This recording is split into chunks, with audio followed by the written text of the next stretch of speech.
MaxSpeedTV would like to thank our partners here at MaxSpeedTV, starting with the Colby Eye Paints. If you're in the market for a new paint job for your car, check out Colby's Eye Paints on Facebook. Need a replica paint of your real-life car? Colby's Eye Paints has you covered. Check out Colby Eye Paints on Facebook. Also by Hershey Design. Hershey Design Company is your one-stop graphics shop if you're in need of an iRacing paint, league, team, or business logo, or want the logo on some sweet swag. Hit up Orion at the Hershey Design Company. You can find them on Facebook by searching HERSHY Design Company. Also by the Sim Speed Shop, simspeedshop.com. You can check them out for all your iRacing sim needs. Ohio IndyCar League jumping on board this season with as an official sponsor of MaxSpeedTV. They are also accepting not just patrons from Ohio, but from all over. Also, iBog for all your iRacing broadcast overlay graphics done specifically by Jason Allison, one of the masters at it. So thank you to Jason. And also, last but not least, Wise Guys. You can check them out at Reverb Nation. That is spelt with a Z. So check them out on Reverb Nation. We would like to thank all of the sponsors at MaxSpeedTV and partners.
All right, welcome race fans. We are back tonight here with the pit stall presenting the Hub Sim Racing giveaways. They actually sell used equipment, raffles on it and stuff like that. So if you're in need of something, I think you can look them up on Facebook there, or get a hold of somebody from the pit stall on Facebook. And they can probably put you in contact with them. But they are going to be doing 75 laps here tonight at Talladega. I do have Jeff Dotson in the booth with me. So, Jeff, welcome and good to have you back again tonight, brother. Yep. Good to be here commentating with you tonight here with these guys at Talladega. A big field tonight. Should be a fun race. Absolutely, yeah. Running the Xfinity cars, I think, is always a good time. But these guys are going to have to be very, very careful with that bumper hook. We've seen it a few times in practice there while they were out here practicing. So it's going to be very, very difficult for them to get a good push on somebody because of that bumper hook. But high speeds here tonight, and boy, I'll tell you, once somebody does wreck, it's going to be, oh boy, it's going to be a nightmare. But hopefully that does not happen here tonight. Hey, BM, good to have you there. Brandon Hardy, welcome. Love Dega, huh, BM? Awesome. Well, yeah, I kind of like him. kind of a little bit partial to super speedways. I do have one super speedway league that I do on Friday nights, and it's always a good time. It's really fun. They run a various mods there. They do run the K&N cars, the trucks, Xfinity cars, and the Gen 6. So each week they swap it up between Talladega and Daytona. So it's pretty exciting. But tonight we're here with the Xfinity cars for 75 laps, and we were looking at the weather here tonight. It is, let's take a look here and see if this is accurate. I'm not sure how accurate. Track temperature about 94 degrees. I don't know if that's really, but the air temperature was reading about 68. So it is kind of cool there in Talladega. So, but we're ready to go. I think they're in a driver's meeting right now, getting everything set here for the race. So,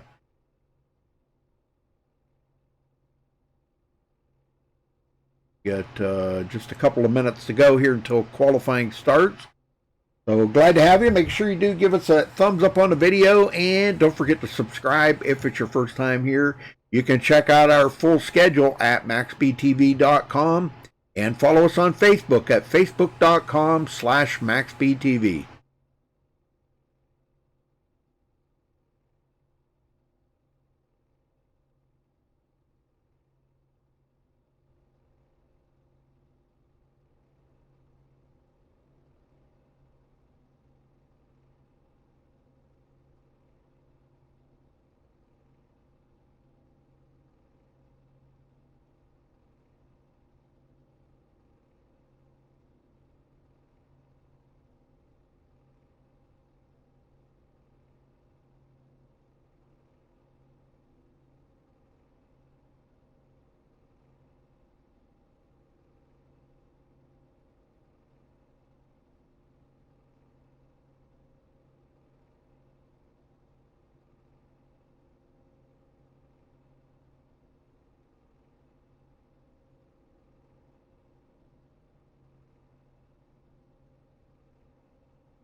All right, folks, we're going to step away and play the national anthem. We'll be right back with qualifying underway. So hang tight. We'll be right back.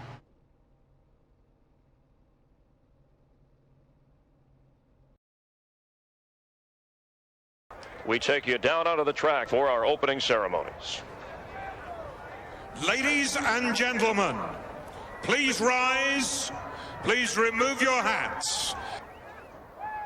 Oh, say, can you see by the dawn's early light what so proudly we hailed at the twilight's last gleaming, whose broad stripes and bright stars through the perilous fight o'er the ramparts we watched were so gallantly streaming, and the rocket's red glare, the bombs bursting in air, gave proof through the night that our flag was still there. Oh, say, does that star-spangled banner yet wave o'er the land of the free and the home of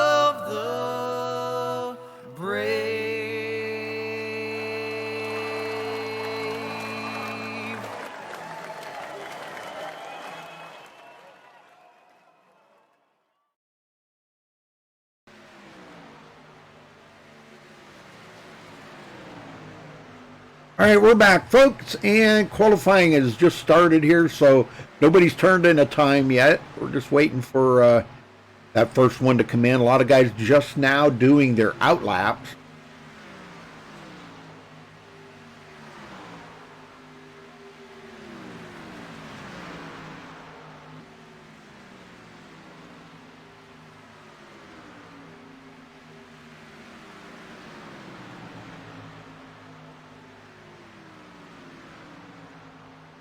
Big fielders tonight, 34 drivers in here, so, and I think there is some prizes and money on the line. So from what John said, I do not know what they are. Maybe we'll get him up here into the booth after the race is over, and he can tell us and y'all and the winners of what they won and all that. So there is some money, and it cost them $20 to enter this race.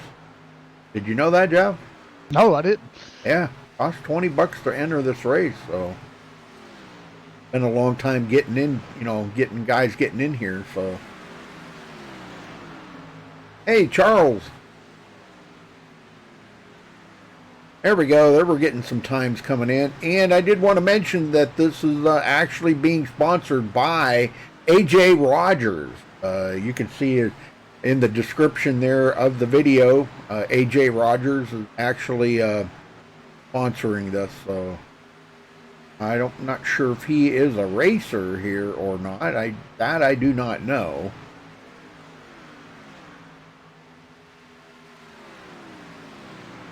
Obviously not, because I don't see him in here. Nah, I don't see that name.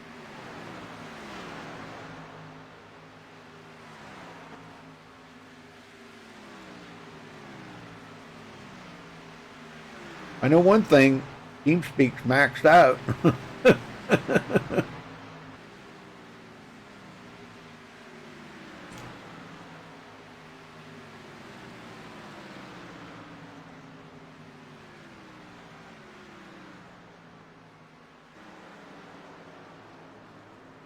There, Lucas Cram just took the pole. Awesome.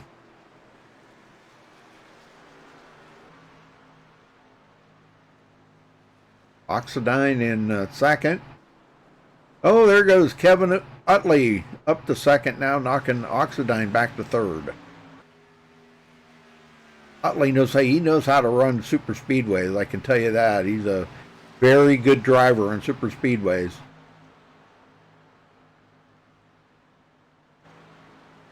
Cadote in fourth, Wilder fifth.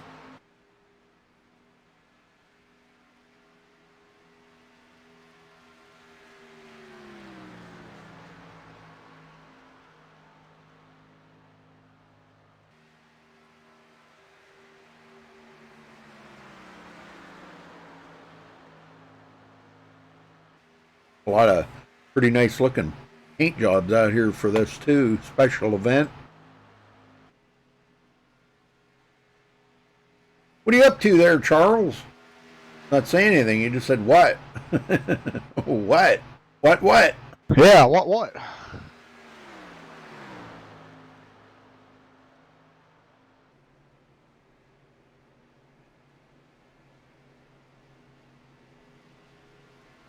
Restarted trading paints to make sure that I didn't miss anybody. Surely don't want to miss somebody's paint job. Gabe Butler now knocking Kevin Utley back to third. Got Oxidine in fourth. Rick Cadote in fifth. And there he is. Knocks out the qualifying order. All right. Get down here and get everybody accounted for.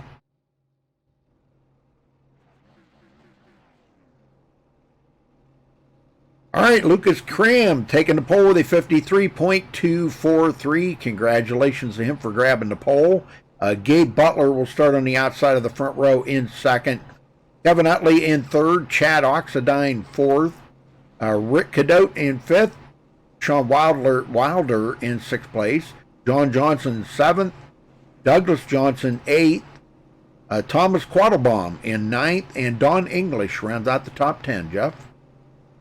Yep, we got Jason Taylor in 11th. Jordan Wright will start 12th. Les Levy will start in 13th. Bobby Mays will start 14th. Kyle Frame in 15th. Dakota Bryant in 16th. Jimmy Crow will start 17th. David McCulloch will start 18th. Jim Walton in 19th. And Anthony Poston will start in 20th. Rudy? Brandon Puffenbarger, 21st. Brian Rogers Jr. in 22nd. Corey Cook will start 23rd. Paul Gartzka, I think is how we pronounce that, will start 24th. Eric Laurie in 25th. Rick Greenaway in 26th place. Russell Hancock 27th. Alan Ballacino starting 28th. Gavin Jones 29th. Christopher McCulloch 30th. Kevin McCulloch 31st. Ben Peterson in 32nd. Stephen Gale 33rd. And Stephen Herman will start in 34th position. All right. So congrats goes to Lucas Cram, man. That was a nice qualifying round. Good job.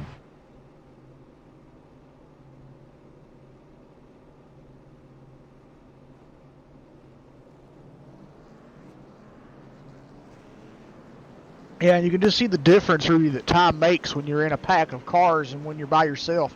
Because we can see here that in practice there were cars getting into the 49.3s there in practice, and then the top spot qualifying time was a 53.2. So that right there shows you how the speed difference is when you're by yourself and considered when you're in a pack at Talladega. Right. Definitely, yeah. Just that much faster, like 4 seconds quicker.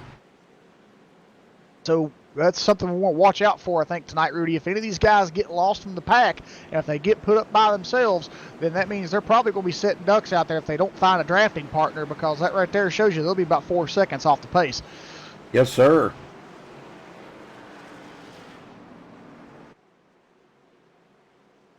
Well, Jeff, I think you need to have the honors here to get them going. Let's get this started out right. What do you think? All right. Sounds good to me.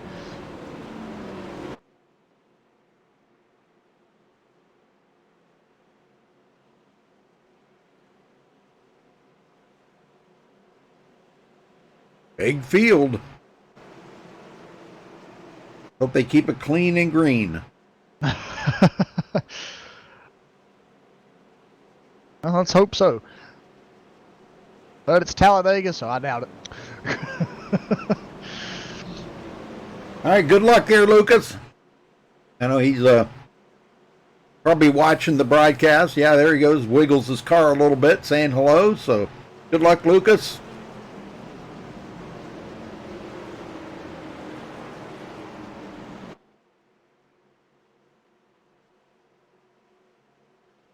All right. Oh, go ahead. Sorry.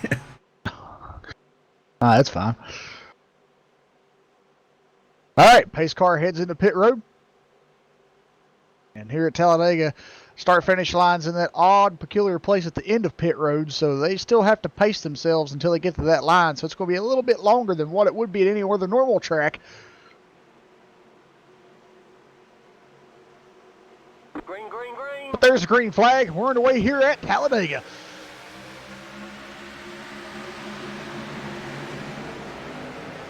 All right, everybody gets up to speed here. It'll take them about a full lap to get up to full speed, so.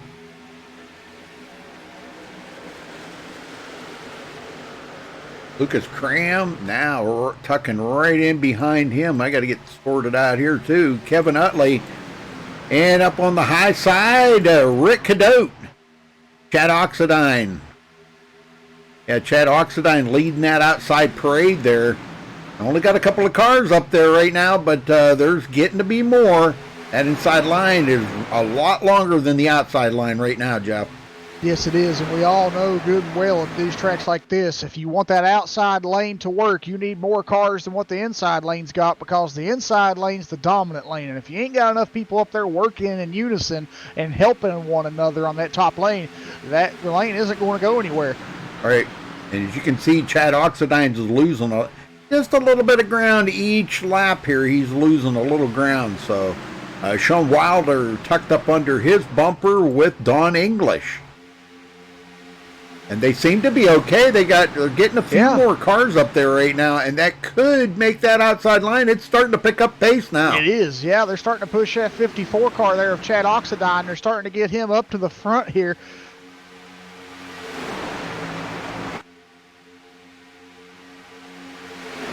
And good run by that outside line, man. I'll tell you what, and we always see that does prevail, but on the straightaways, but it's them corners is what really keeps that inside line going. Lucas Cram going to lead his second lap of the race. Because if you really think about it, Rudy, the inside line on the corners has a less turning radius than what the outside lane has, and the outside lane is also trying to come down, get side draft, make sure they're not trying to cause a wreck. So they are putting more steering input into the car, and I think that's what also causes some of the issue to why they can't be as fast as the bottom lane. Yep. John Johnson now in 6th place. Right behind him, we got Douglas Johnson there. I'm not sure if they're brothers or what. I talked to Doug there quite a bit. I know John from, doing these events for him. I don't know if Doug's his brother or cousin, relative, father, son. I don't know. I don't know what the relation is, or maybe they're no relation. I don't know. Bobby Mays in the top 10 here after starting 14th. Sounds like a baseball player. Bobby Mays. Yep. Well, there was a Mays baseball player. Yeah, but it was spelled different. Yeah. And there's also an Utley that's a baseball player too. So yeah, you're right. You're right. Yeah, I remember that. I think he still might be. Sure. Let's go back in the pack here a little ways. Kyle. Oh, where did I get Key from? Kyle Frame. Losing a couple of positions. But boy, I'll tell you what, this is one mad pack of cars right now. There is a little 3 wide going on back there. Not sure if I can make out who that is. Number 25, it looks like. It can't be 25. Is it the 70s? Can't make out that number. 95? The number's kind of messed up there a little bit. You talking about the purple car? 69, up on the high side there. 69, Rick Greenaway. Rick Greenaway. He's up there by himself. Nobody up there working with him. The third car clear up against the fence there. Yeah, Rick Greenaway. Doesn't have anybody working with him. He finally gets it down in behind David McCulloch.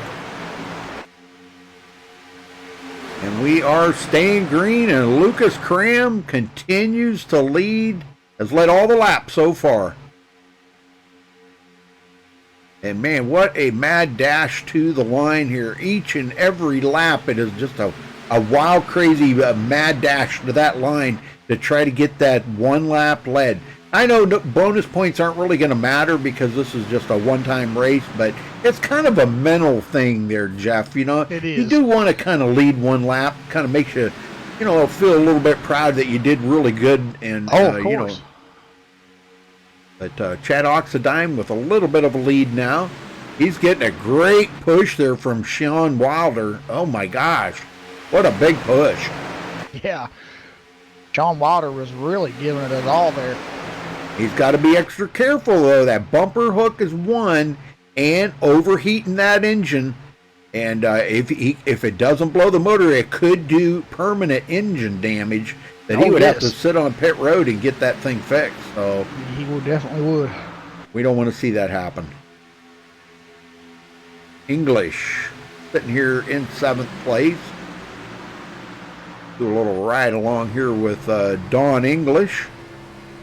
You can just see these guys giving plenty of room to each other. I don't really see a whole lot of side draft going on right now.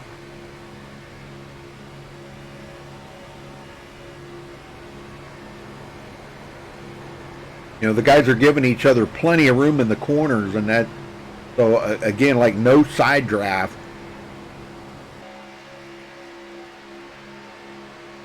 Oxidine. It still has not led a lap yet. He's been up there and tried to get that lap led, but boy, he just cannot get it. side by side with Lucas Cram lap after lap after lap. Number 34 there, Rick Cadote, into fourth.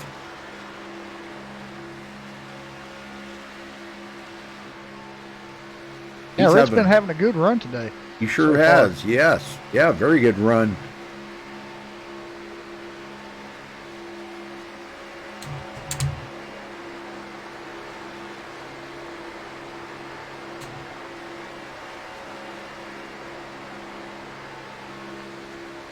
Yeah, that's going to be amazing there, John. Yeah, I can't wait. I can't wait to do a broadcast there. That's going to be amazing. The Charlotte Roval. Yeah. I think that would be a fun track to do a broadcast on. Well, I'm sure the day it comes out, there's going to probably be about 50 rooms open on the hosted section. So I'll probably get in there and do a little testing on it and see how it works. So, all right, down the backstretch. Lucas Cram still in second. Rick Cadote goes to the outside in front of Chad Oxidine. The first time somebody's been in front of Chad. Yeah. And man, what a power move. That was a power move, and he almost had the lead there, but I think he's not really going to get it here at the line. I think it's going to stay the 8 car of Lucas Cram. I don't know. Oxidine's pushing the daylights out of the back of that car, but yes, he is. It's going to be close. Nope, Lucas Cram got it, I think. Yeah, he did. Yeah, he got it. I'll tell you what, it was straight up a second. So. It wasn't by much. No, it wasn't. It was pretty doggone close. Corey Cook, 10th place for Corey after starting 23rd today. Yeah. Man, that's a big move up through the field. He's still coming. Oh yeah, he ain't done yet. A little bit of a breakaway back here to that second group. David McCulloch leading this second group. Already starting to get broke up a little bit here now. Just to kind of throw this out there for anybody that might want to know, they are only running 50% fuel load here today, folks. So there will be some short pit stops. Probably looking at first pit stops probably around lap 22, 23. I'm kind of guesstimating. Yeah, I think you'd be about right with that with the half fuel tank in there. Yeah. So, but this is starting to pack up back here. They're kind of broken up a little, but Kyle Frame takes over this that second group now on the outside there with a pretty sharp looking car there. That number 57, kind of painted up some really weird design. And on the inside, it looks like Paul Garska. I can't say that right. Garska. Okay, we'll get her. He's probably silent. It's probably Garska. Oh, we got a spin. Yep, there it is. Oh my gosh. Oh man, and that's gonna be a big one too. Oh my gosh. There's the caution. All right, let's go see if we can find where that started. Oh, we still got guys. David McCulloch into it. Okay, let's go back and take a look at this, folks. Yeah, it looks like to me, Rudy, it started with the 61 car of Corey Cook. I mean, he was having such a great run coming up to the front, and it looks like just a mishap there. It looks like he got into the 69 car of Rick Greenaway, and he got turned. Yep. He come down the track. Well, we're right on top of Corey Cook here. See what happens here. Bumper hook, probably.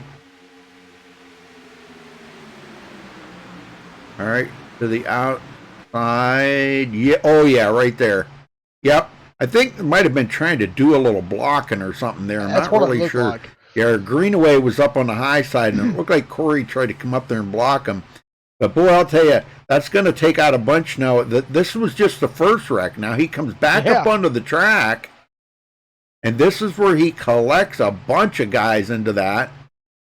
A lot of them tried to miss it, but, you know, it's super speedway racing. Everybody's keeping their foot in it, but they're trying to miss it. Yeah, I mean, it's going to be really tough for those guys to miss a crash like that, and it really was tough. But it looks like we've already got one driver taking his car behind the wall, and that's David McCulloch. Yeah, he was. He got Well, the thing of it is, though, they got 2 resets in here. He could get Yeah. it back out there, So it looks like we got a brand new leader, though, Rick Cadote. And I'm sure they're going to be coming to pit road here after 13 laps to get that full tank of fuel. We might not see many tire changes, probably just 2 tires and a full tank of fuel, and they'll be out of there quick. Yeah. All right, who's going to be our first victim to talk to there? Jeff? You gave me the honors to start the race, so I'll give you the honors to talk to the first person. How's that? All right, well, we'll see if we can find somebody here. See if I can find, how about, we'll wait till they get done with their pit stops, but I want to check in here with Don English. We'll see how he's doing once he gets through his pit stop. All right, he's coming off pit road now. All right, Don English, you got a copy? I got a copy. Well, Don, how's your race going for you there, brother? Good pit stop, by the way. Thank you. So far, just kind of riding around and playing it safe. Well, thankfully you weren't caught up into that nightmare, huh? Exactly. Oh boy, that would have been a real disaster. But the thing of it is, you got 2 resets out here tonight. Track's pretty warm, 94 degrees at green flag time. So is that affecting the car? How's the handling on it? Yeah, it's feeling good right now. You don't think that's the heat maybe affecting it any, or? I don't have enough laps in yet. Probably later in the run, tires might feel a little more, might get a little pushy, but we'll just have to hold tight and see. Now, 50% fuel load, that's not affecting the handling any. I mean, sometimes it does. I have, I've had experience in the past where with a light and fuel load like that kind of makes the back end of the car a little lighter and a little harder to handle in the corner. Yeah, it can when someone's right up under your bumper. Haven't had to deal with that yet. Very good. All right, brother. Well, we'll let you get back at it. Good luck for the rest of the race. All right, thank you very much. Yes, sir. All right. Sounds like the car's hooked up good, and he's got a full load of confidence right along with that full load of fuel, Jeff. Yep, he sure does. Hey, Ken.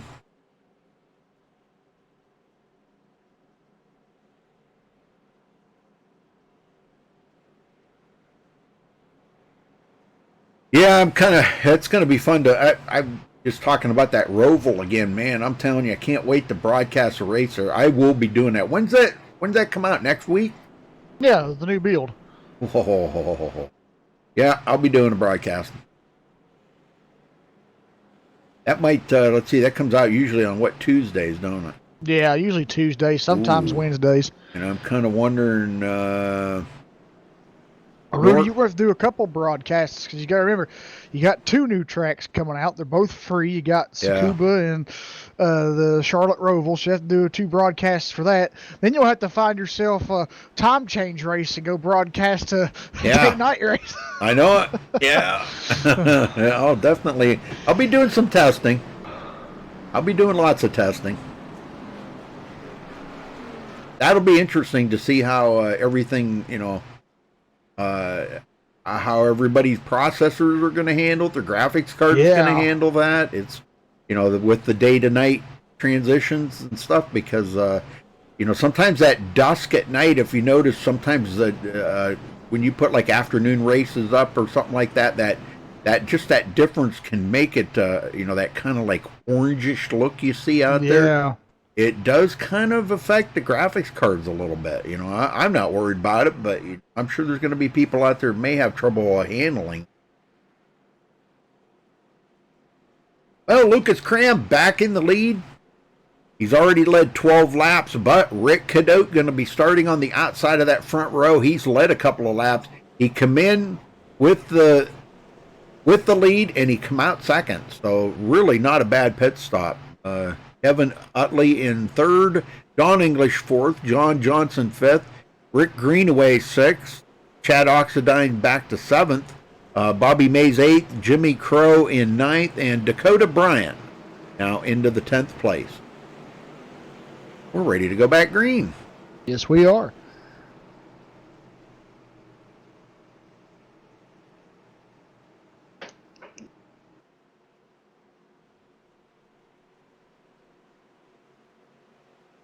pace car getting ready to make that hard left turn down pit road. Guys go around here. I don't really know what their rule is here, whether they can go on the pace car or go in the driver's discretion, or if they have to wait till green. I'm gonna assume that they probably have to wait till green.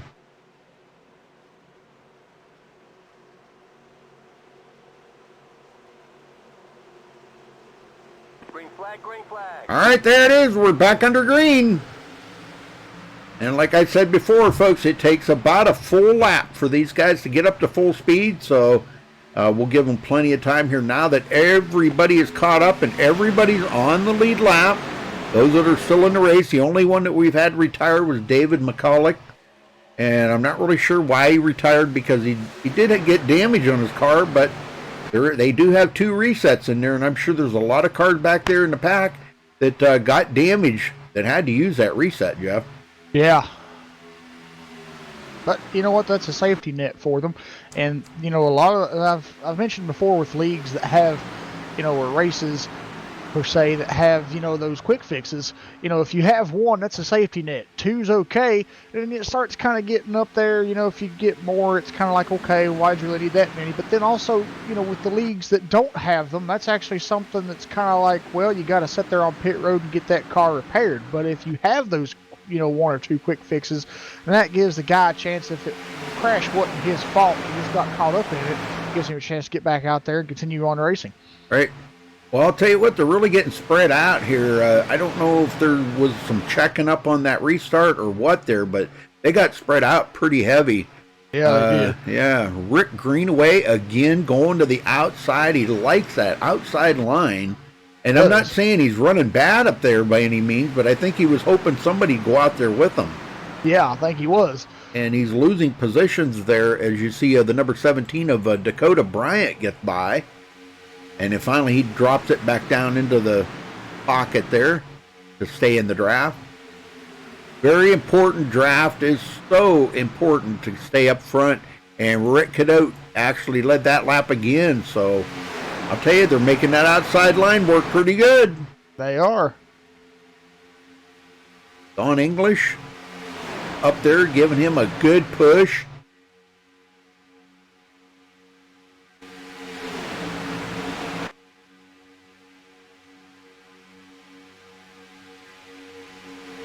Wow, ooh, a little dicey there in the front. Oh, they better be careful. Start shifting lanes around like that. Somebody's going to get out of shape. Very, very good racing, though. I mean, they've been doing really good. I think that that accident was just one of them fluke things, a bumper hook. That's what I was talking about at the beginning of the race. You got to be so careful with that bumper hook. You have to, yes. I really wish they would take that out of there, but they ain't never going to, so. All right, Jason Taylor, 14th position.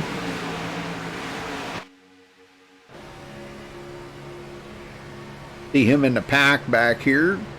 And again, like I said, I don't really see anybody doing any side drafting right now, so I think the guys are really kind of taking it easy around here right now. They're just riding. Nobody's being too aggressive. I don't see anybody being too aggressive right now. No, I don't. A long ways to go to lap 75.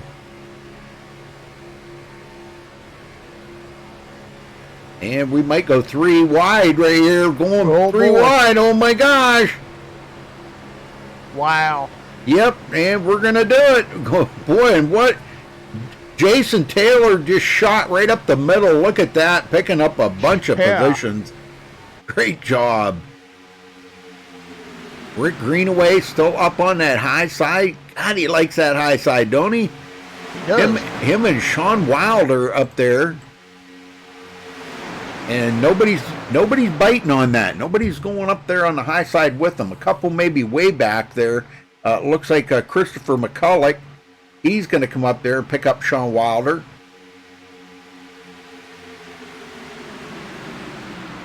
All right, very good. Gabe Butler up the middle, 3 wide here in the back of the field. And And they're 3 wide. Man, they're 3 wide all the way up through here. Quite a few of them.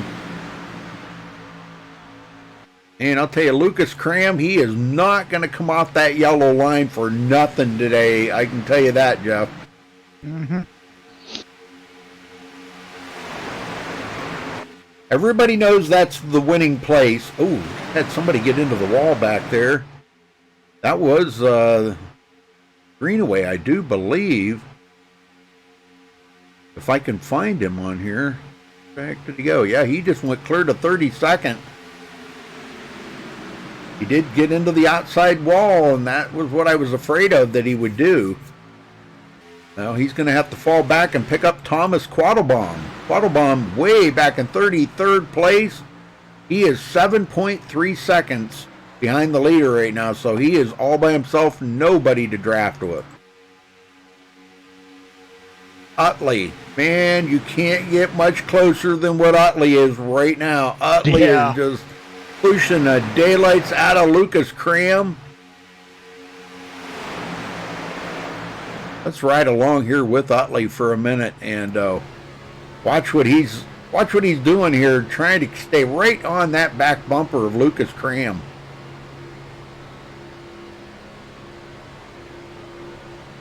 Jim Walton, he's on the high side.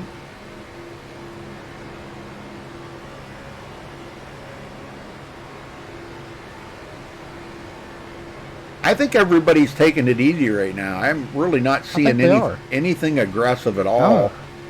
Whatever John Johnson told them about taking it easy, man, I think that it's working. I think it is. You know, when you got money on the line like they've got in here right now, pretty good. Oh, yes. Pretty good pool of money. Yep. You know, man, the last thing you want to do. We got a yellow. That's in the back of the field here. We got guys flipping. Brian Rogers. That's a big one, too. Let's go back and take a look here. Brian Rogers upside down. Yeah, he went for a ride. Yeah. All right.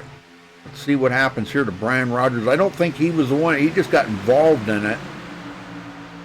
But we'll try to find it when it happens. As they're shifting around a little bit, see they're switching lanes, and that's where it starts getting kind of hairy up here when they start switching lanes. Oh, right there it is. Right there it is. It looks like the number 4 of who was that? Jason Taylor, and that was the one that he got that bumper hook, I do believe, Jeff. Yeah, he did. Yeah, he got the bumper hook there, and that was off of the car right behind him, the number 60 of, who is that? Number 60. I don't know. Well, let's go down here to look a little closer at it. From the far chase view, you'll be able to see that bumper hook. Oh, it was a 61, excuse me. Yeah, of Corey Cook. Hooked him and come right down across the number 12 there and took out Brian Rogers. And that's what started this whole rigmarole. Mm-hmm. He comes back up and right into the 61. Oh my gosh. Yeah, there was a bunch more caught up into that one. 12 up into the outside wall. Man, did he hit hard. Yeah. It was a good thing this is a simulator because I don't know. He might not have fared too well on that one. He might not have. Wow, that was a hard hit. He just got literally turned right into the wall. So yeah. All right, everybody coming to pit road. Oh, Lucas Cram not off of pit road first. He actually come off third, I believe, second or third. No, he got off second. Okay. Yep, he got off second. But the leader come off, Rick Cadote. So let's see if we can get let's get Rit up here and see how he's running today. Rick Cadote, you got a copy? Yes, sir. Rit, how's it going out there, man? You have really been keeping up with these guys. You come out of pit road first. How's the car feeling?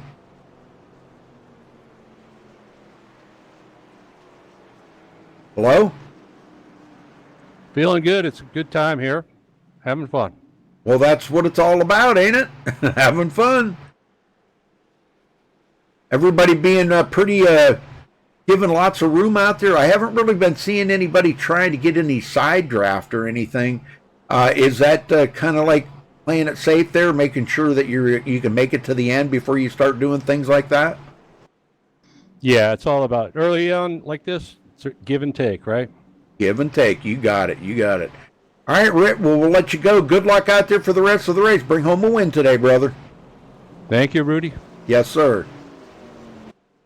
All right, Rick Cadote ready to take it to victory lane, and we got a couple more guys out of the race. Jason Taylor, Rick Greenaway out of the race early.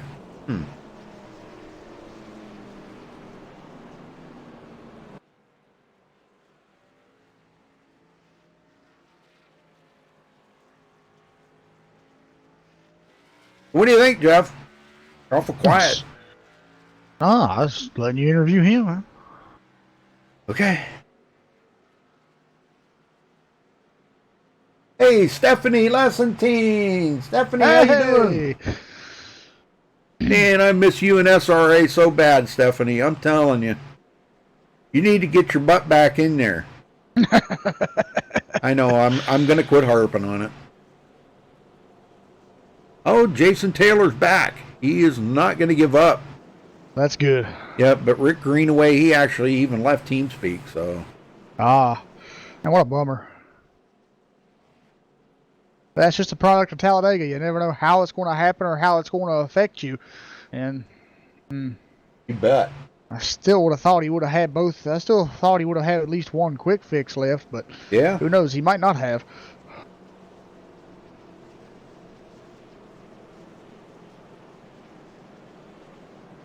Well, good to see you anyhow, Stephanie. Hope you're doing all right. Where are you running at now? I mean, gosh, you're not running any leagues that I'm broadcasting now. Doggone it.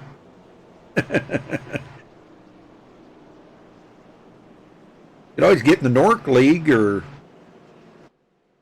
Nork League, man. I'll tell you what, that was a fantastic race last night. Wow.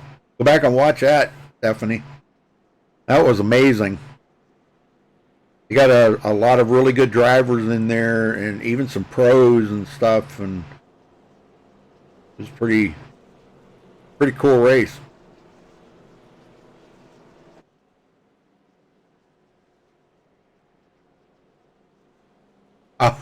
Okay. I got you. Well, you could try out Nork or you know, I mean, I miss seeing you in the broadcast. Try out Nork or Laura runs on Saturday night, late Saturday afternoons. Some of the other ones that we run here, Racing for a Cause, that's a good league. USRA, that's a really good league to get into. They run Tuesday night trucks and Thursday night Xfinity right now. If you like street stock racing, Salt Flat, they're running tonight. Salt Flat Racing. The Manning Electric, that's pretty good. That's a super speedway series run on Friday nights. Ohio IndyCar League. There's a lot of really good leagues that we broadcast here on MaxSpeedTV.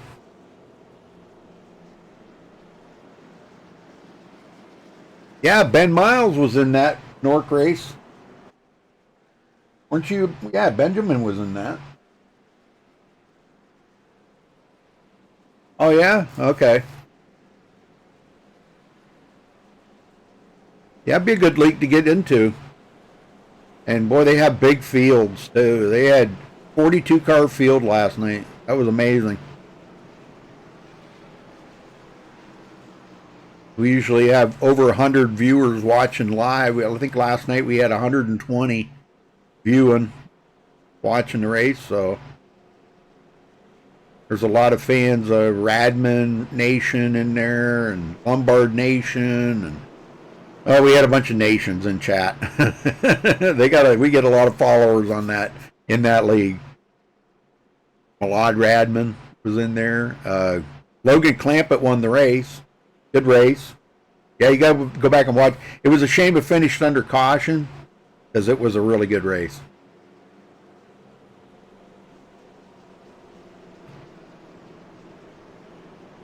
Well, Jeff, we're ready to go back racing here. We're going to be restarting on lap 28, so I think it's your turn to get them going now. All right, will do.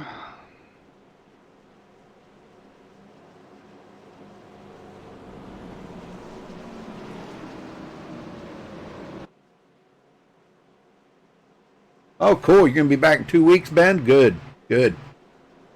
I'm glad you had a good time last night, man. It was some good racing. They got Eldora coming up soon. It's going to be fun.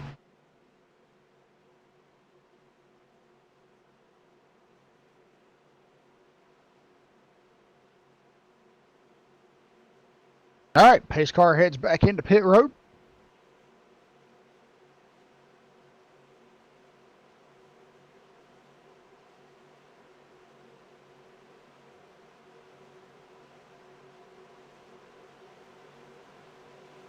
Green flag, green flag. And there's the green flag. We're back on the way here at Talladega. And it's a good restart there for Lucas Cram on the outside, but he's got the 34 of Rick Cadotte on the bottom here. And, man, Ritt is just looking to get back out into the lead here. I don't really know if that was a good idea for Lucas to start up on the high side, but right now Ritt doesn't even have any help at all. It's like 2 or 3 car lengths back to that 07 car of Don English. And I'll tell you what, if things don't tighten up there, John Johnson's going to push Lucas Cram right back to the lead. And I bet you Lucas Cram will just dive it right down to the bottom and leave him hanging. And there he is. That's exactly what he did. Always, never fails at restrictor plate racing. That'll always happen. But we've got the 17 car now of Dakota Bryant coming up here to the back of John Johnson now. So we'll see what happens with that. And then we got the 9 of Kevin Utley behind them. So we're starting to get some drivers back up on the high side now, trying to get them back up front. And John Johnson, for the first time today, being this far ahead. And man, look at the push he just got. 2 of them come down in front of Lucas Cram. Yeah, but the 24 car didn't stay down there. He went back up the racetrack to the high side. Oh my! I don't know what was up with that. He had a great run and had a great maneuver to get down to the bottom, and he chooses to go back up to the high lane. Yep, he's going to stay up there. Well, that's going to leave. Well, he did get the run again, though. Look at this run again. Wow, Kevin Utley starting to come in here on this run.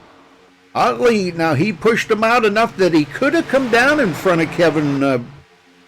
I'm losing Dakota. Excuse me. He could have come down in front of Dakota, but he didn't.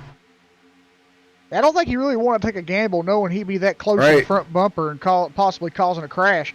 So that was some good sportsmanship driving by John there. Yeah, it sure was. Well, breakaway again back to Stephen Herman. Or Stefan. I think it's Stefan. Stefan Herman.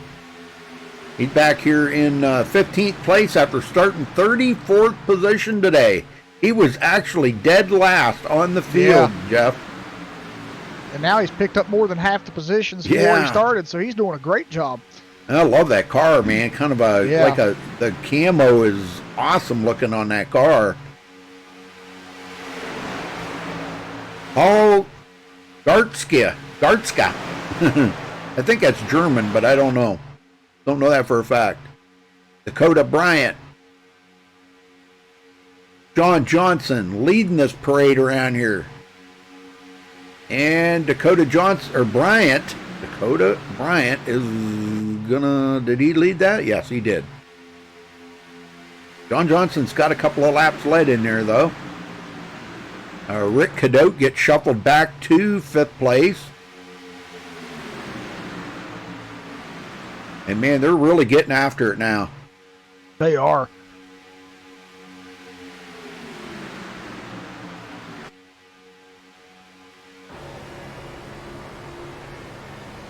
Bryant up in the lead. And man, look at that big push he just got from Lucas Cram. Yeah. Man, that was a great push coming out of turn 4 and cross the line, and Dakota's going to lead another lap.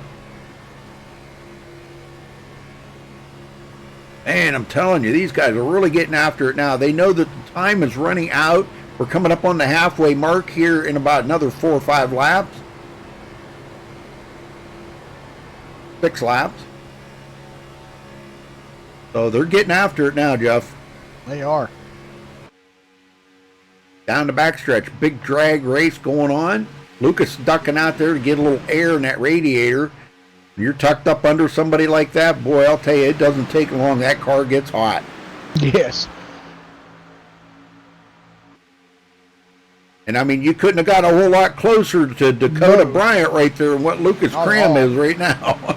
Yeah. So you know no air's going in that radiator. Oh, no, he's got to really be watching his temps right now, knowing that fact. And if he blew an engine right now from overheating it, oh my gosh. Hotel. Oh, it would stack that whole inside line up big time. Sure would. That's another bad thing. Yeah, I see that 34 car there, Rick Cadote. He kind of hit the apron there a little bit, and that's something else you don't want to do here at Talladega, Rudy, or Daytona for that matter. If you hit that apron the wrong way, I can send your car back up the racetrack into traffic and just cause a big one. Yeah, and it leaves an opening there, and somebody thinks there might be an opening and try to stick their nose in there. And then that stacks up even more, and oh boy, it could be really horrible. Yeah, so I guess you could kind of consider hitting the aprons kind of like a double whammy for you. You can have two different things that happen to you, and both of them are not good. Ben Peterson coming from 32nd to 9th. So great run for him. And we got one way off the pace back here, Russell Hancock. I don't know exactly how he got so far off the pace, but he does have some damage on his car. So he could have been a little roughhousing on that restart. Could have been, yeah, but he is 21.7 seconds off the pace, so he has no drafting partner out there, and that damage can't be doing him any good either, so I've got a sad feeling he's probably going to go a lap down. Brandon Puffenbarger back here with Stephen Gale. Stephen Gale now goes to the back of the field, and if he's not careful, he is going to lose the draft.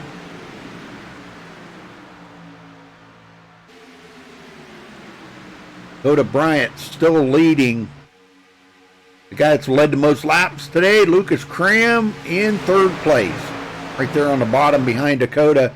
Like I said, he does not want to lose. He does not want to move off that yellow line right now at all. No.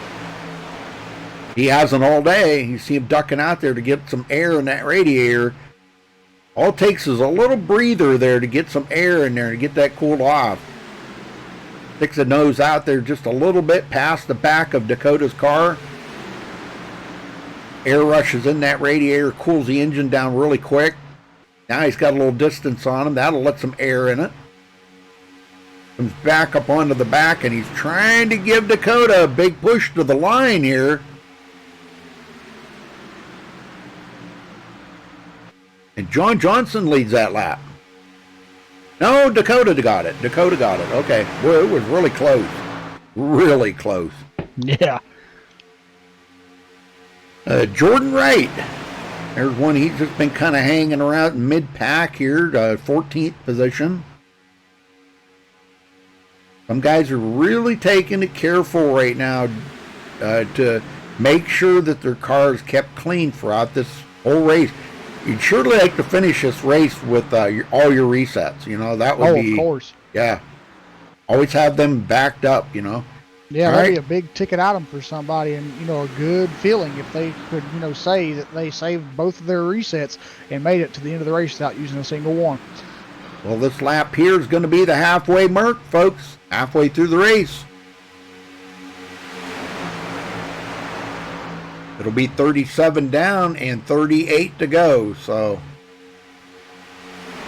Bryant, man, he's another one. He's doing the Lucas Cram line right now, not moving off that yellow line. That's really what he needs to do, though, I think, if he wants to keep it up down there on the bottom. They're on the high side. Ben Peterson making a move, making 3 wide. Yeah, they're making a 3 wide pack up here. There's 3 cars going to the very outside. They're trying to get 3 lines going here, but I just don't know how well that's going to work out, Rudy. I know it. It's pretty. Brian Rogers is in that. He's the one that got took out on that last wreck there. He got absolutely took right out of the race, hit hard into the wall, and used a reset, got back in it, and he's running right back up in 13th. All right, they're coming up on lap traffic here. Russell Hancock's about to go a lap down. And he's going to get the heck off the track. He says, man, I don't want to be in those guys' way. Good job, Russell. Good job. Real sportsman right there. Giving that that whole pack, they had such a huge run. Giving them that whole line. So, good job.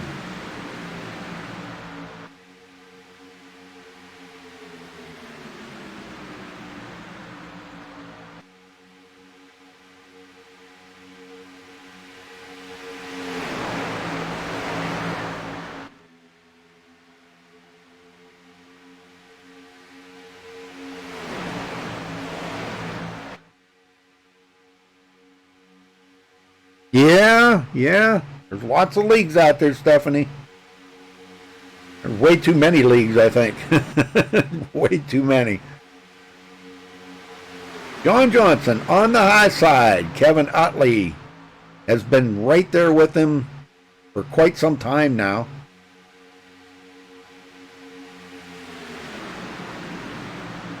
And that could be a race that we could possibly see come down to the end of this thing. Be a race between those two, but I think so. Unless Lucas Cram's got something up his sleeve here. He could. That's always a question at restrictor plate racing. You know, you can see these guys, and there's a lap car there. He's done a great job getting that car down the apron. That was some sportsmanship like driving to just get that car down there and let those guys go by. Yeah, it's Russell Hancock. He just went another lap down. He is just not up to full speed here. That damage I think it's that damage. Yeah. He needs to just maybe head to pit road and get it fixed. Or maybe he did. I don't know. Looks like it might be fixed now. Could be. Yeah, he's just got nobody to work with, though. That's what's killing him. That's the sad thing of restrictor plate racing. If you get caught up in an incident, you get damage, it slows your car down. Nobody can really work with you or wants to work with you because they know that you're probably going to slow them down in the process as well.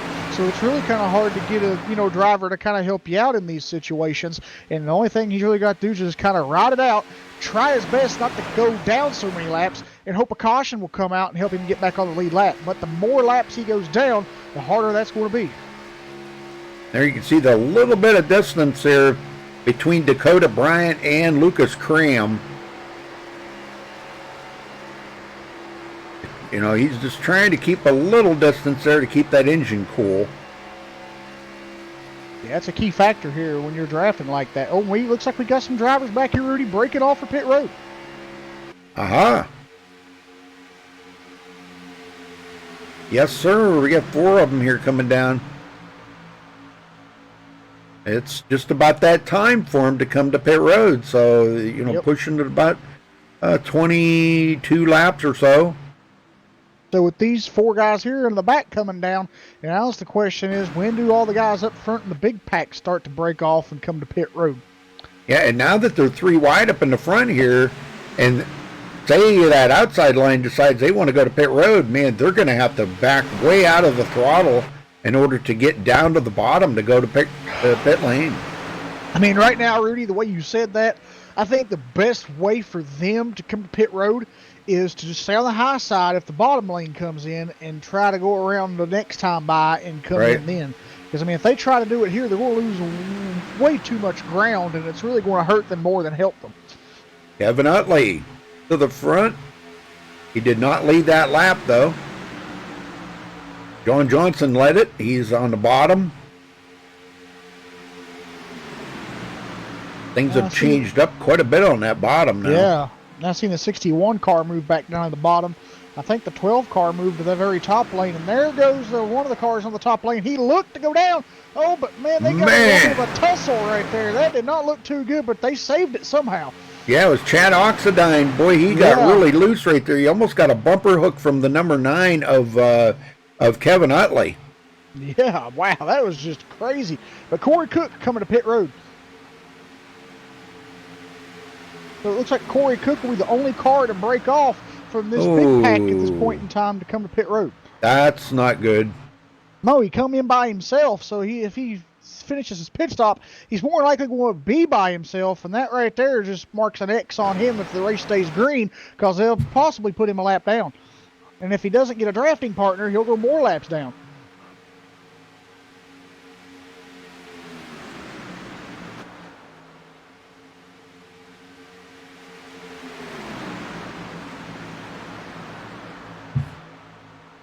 Kevin Utley to the front. He says, oh, they're coming on. They're coming down the Yeah, pit they're road. coming in. Yep. Chad Oxidine's going to lead them down, but Wow. the cars did stay out. Oxidine, man, hard on the brakes right there to come to pit road. I hope he didn't get caught speeding. Yeah, I hope he didn't either. You know, let's check it out and see if he did or not. I want to go back to his car here and kind of watch it and see what he was at the line there. Oh, and he had to pull ahead again in his pit stall. All them things cost time out there on the track. That they do. Well, pit road speed is 55. And right at the line, he was doing 57, so I don't think he did get a penalty for that. Right. I think he was right at the nose. Yeah, So, he didn't. Yeah. All right, brand new leader, Anthony Poston. And He's breaking them down oh pit road. my gosh, they're all breaking off to come to pit road. Man, that one car was flying through there. Yep. But Sean Wilder stays out. I think that was. Yes, he does. No, it wasn't. That was a Oh, lap well, who car. was it? Yeah, that was a lap car, I believe, yeah. Yeah, Eric Who would have to Laurie. come flying through there, though? There was somebody come flying through those guys on the pit cycle there. I don't know if he... Okay, he stayed on track. Okay, that was the lap down car. It looked like he hit pit road, though, but no, he didn't. Let's see what Lucas Cram does here. He's going to be top off the fuel. I don't see any tires going on. And he's away already, so Yeah. he actually is going to come out with the lead here. Stay ahead of Sean Wilder. I think they're going to have enough time to get back up to speed here without getting passed.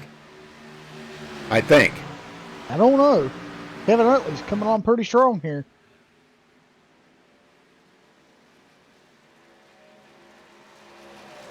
Yeah, they're coming around here with a full head of steam. And they're going to have to probably blend in here in a minute. But now that Lucas Cram and Sean Wilder up to speed, or, well, pretty close to being up to full speed, they're going to probably be able to hold them off, I think. Yeah, they will. Well, they just barely timed that right and made it out on, the track at the right time. But they're going to get past here, I'm pretty sure. Otley and Johnson. But that'll be all right. That'll be all right. They can take the lead. Yeah, because, I mean, Very right good. there, the 8 car there of Lucas Cram and the 91 there of Sean Wilder, they got up to speed at the right time. I mean, they still didn't have enough speed to keep the 9 car and the 24 car behind them, but they had enough speed to where those two passed, they'd be able to keep up. Right. Which is what we see here, because now they're right behind them and they didn't lose their draft. So, man, I tell you, the 8 team and that 91 team, give your guys on the pit crew a pay raise, because they got you out right at the exact right point in time to keep you there in that top pack. We got a bumper speed hook! right there. They're all getting collected. Oh my Wow. God! John Johnson What happened just there? John Johnson bumper hooked Kevin Utley. Oh That's what my I God! thought. Wow. Well, let's go back and take a look at this from the chase view here on Kevin Utley. That is not what the leaders needed. Nope, they did not want to see that, but poor Kevin Utley, man, that was horrible happened to him here. You see John Johnson coming up behind him and just staying in the draft here, but boy, if you get too close to that car, and you can see right here, he's going to come right up behind him, a little bump, a saw to the left, back to the right, and he gives him a bumper hook. John Johnson able to continue well for a ways there. It looked like Lucas Cram might have pushed him. Wow, that was insane, man. What a ride down across the grass and everything. Well, good news is he's going to have a reset to use, so he'll be able to get this car back out there. All that damage, but John Johnson will hold on to the lead. Now he's going to need a new car too.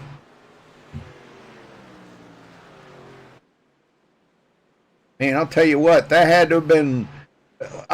We should have looked at it from Lucas Cram's point of view right there, Jeff. Yeah. Ooh, he was probably a little scared right there, I'm sure.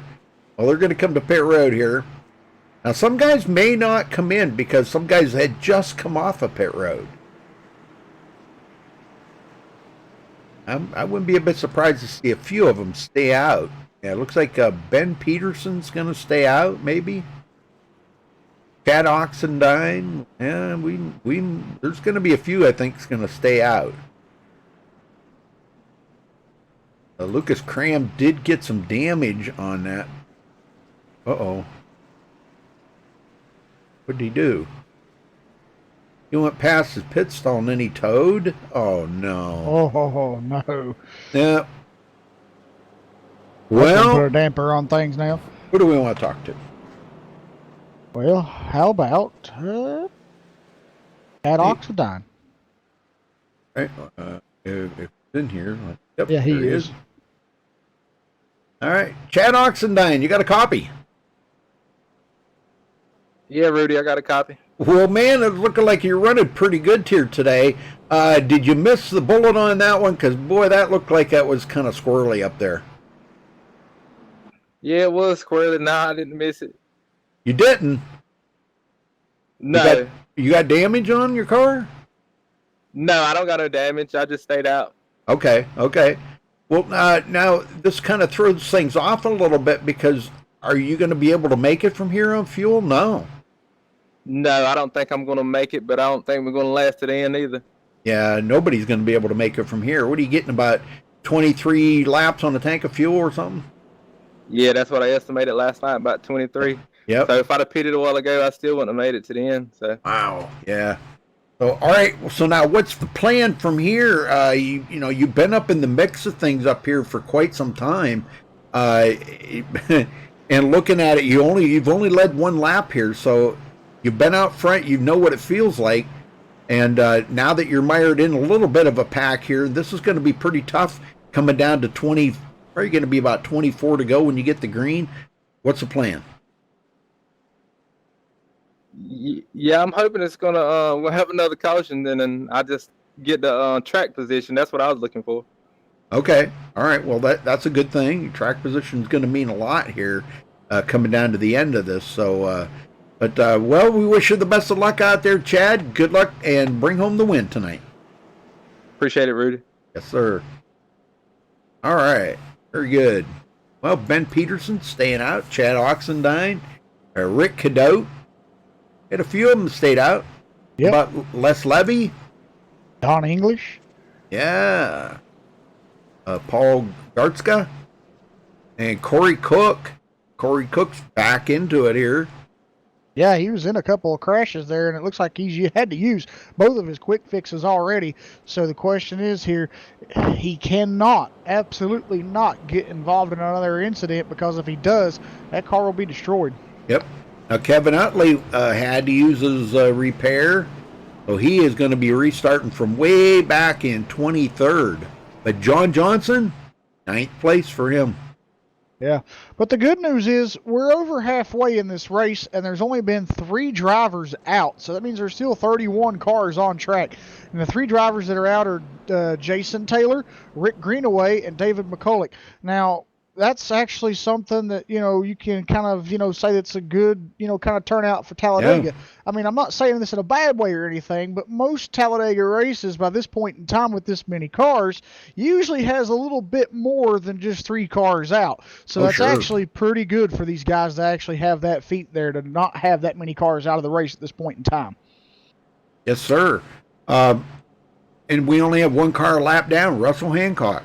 And I believe he wound up using his reset, or one of them, I'm sure, because now he's got a fairly clean car here. So if another caution comes out and he gets back on the lead lap, we'll have all the drivers on the lead lap. That's great. That's a nice looking car too. I like that real tree. Yep. Well, I don't know.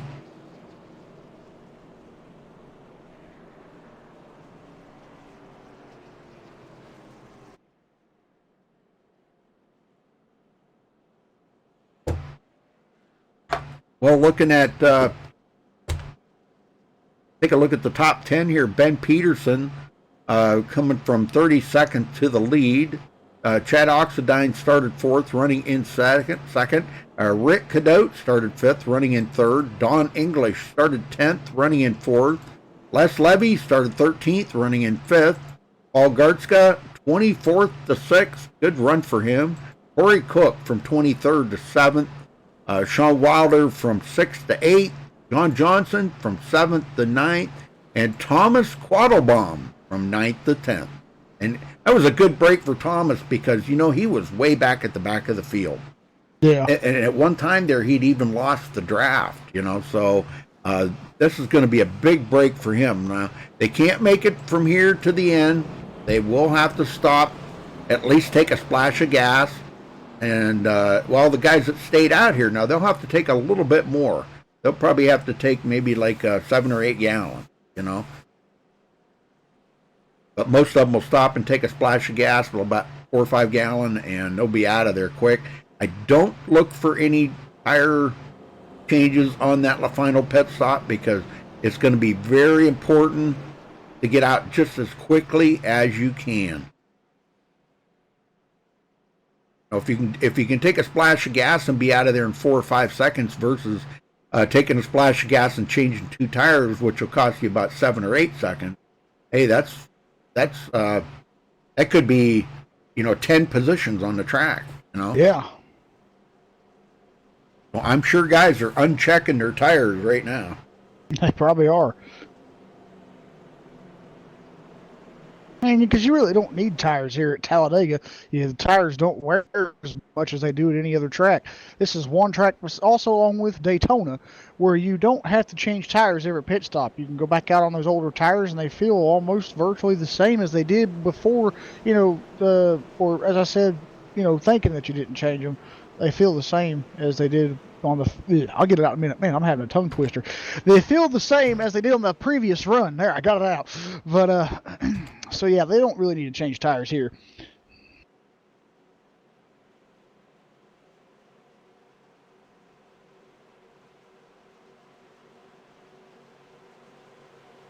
All right, pace car's heading in. We're about to get them going here. Going to be restarting. 25 to go. Be 24 to go at the line. All the way around to the start-finish line here before they get the green flag. Green flag, green flag. All right, green, green, green. We're back underway here. Ben Peterson, Chad Oxendine on the front row. And Oxendine's going to lead that lap.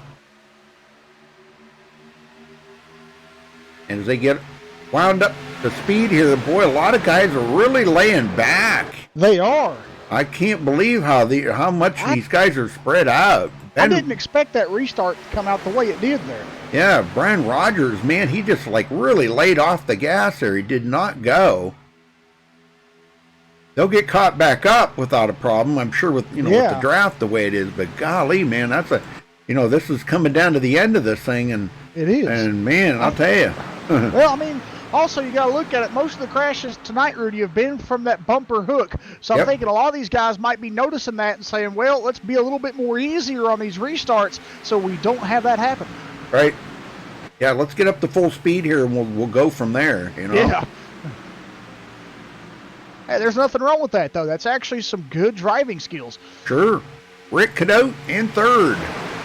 And he is pushing the daylights out of Ben Peterson right now. Wow.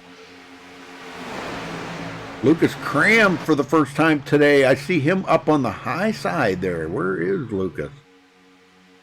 What? No. The heck? He's way back here in the pack. What? Yeah, I don't know what happened to him. Oh, man. Well, he had to do that tow. Remember I was telling you about that? Oh, that's right. Yeah. Yeah, that's why he's back here then. Yeah. And, boy, they're 3 wide just up ahead of him. Oh, my gosh. This is where the battles are usually the best, is mid to back pack. Because these guys are really trying to stay with it to get up there. But they need to form a line, a single file line. And, boy, they could run that pack down really quick. That they could, yes. But I am seeing right here, it looks like there is starting to be a breakaway. I look at the 95 car there, Jordan Wright. You look behind him, and there's a little bit of a gap in between him and that back pack. So they're starting to kind of get spread out here and get grouped up into two different packs. But that back pack, they're trying to keep up the pace. They're trying to keep up the speed.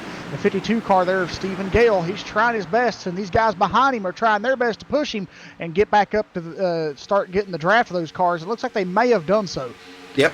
Yeah, they've caught back up, so that's good. Good news. But Ben Peterson, loving life right now. Started 32nd and leading. Oh, my gosh. He's the biggest mover out here tonight.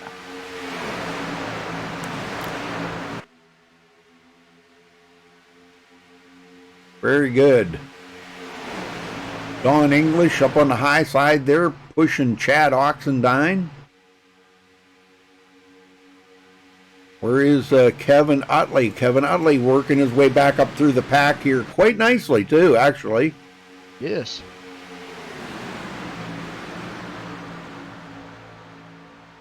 After getting that bumper hook there from John Johnson. John's running in 9th. And this is one of them tracks here, like I always say, you can go from hero to zero or zero to hero in one lap. Boy, I'll tell you. That you can. Actually, in one corner. Yeah. One corner. Not even one corner, only like a .25, like a quarter of a track. So, but it's starting to heat up now up in the front here, but guys are starting to think about when they want to make that final pit stop. You could short pit it. You know, they could pit right now and short pit. Oh, we got a crash. Oh, they're off the track and saved it. They saved it. Oh, no, they didn't. No. Caution. Hoffenberger caught up into that. I think it was the number, who was that? Number Stephen Gale. I saw the 62. Yep, and Les Levy. Let's go back and take a look at this. Holy smokes. The driver that started it all, though, he was up front. Well, Les Levy was up front here, and I've seen some bumping and banging going on. Well, this is going to change everything because everybody's going to be able to pit now, and if they've got a reset left, oh, right there it is. Yeah, he just hooked. Who is that? The number. It was Ritt. Yeah, Ritt Cadote. Now Ritt looked like he saved it. But Les Levy's way down on the apron here, and he's going to try to come back up onto the track after catching this grass, and it's not going to work out for him. I can tell you that right now. Yeah. You get in that grass, it's over, man. He comes back up onto the track right in front of traffic. Oh, man, what was he thinking, huh? I don't know. Question.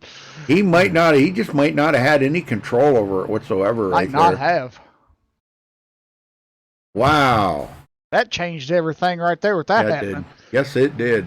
Well, Chad Oxendine, going to bring him to pit road here, because this will be everybody's final pit stop.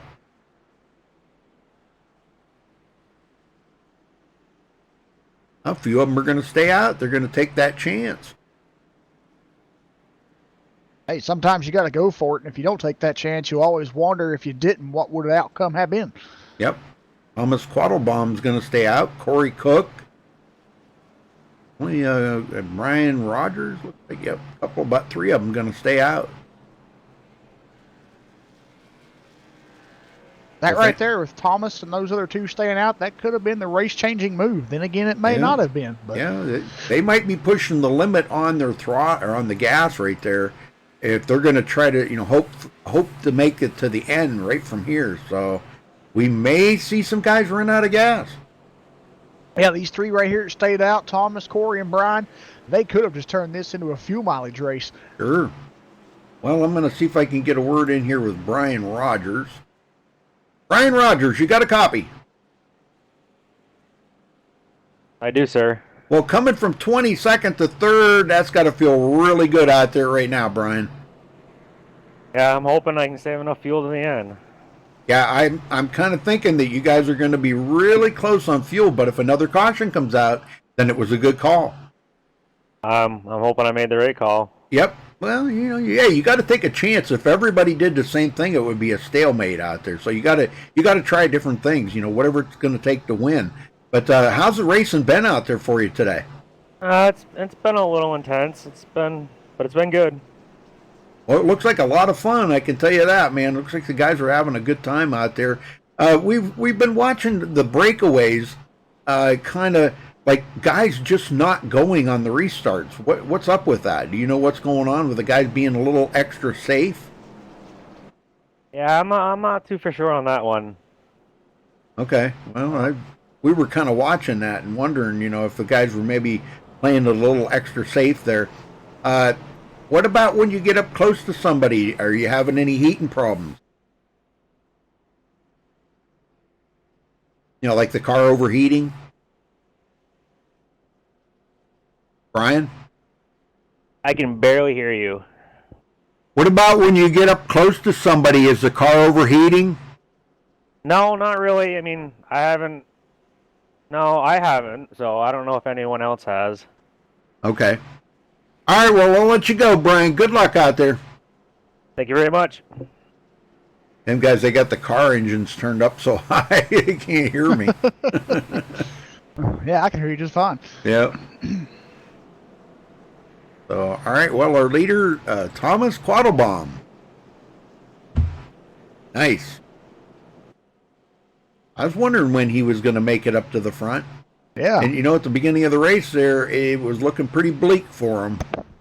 But it was. It's the beginning of the race, Yeah, and exactly. Sometimes guys like to kind of play it safe for that first part of the race. And Yep. as we've seen, a lot of guys have gotten caught up in a lot of stuff out there today. And some have played it safe and not got caught up in anything. I wonder if there's any guys out there that have both of the resets yet. That's a good question. They could.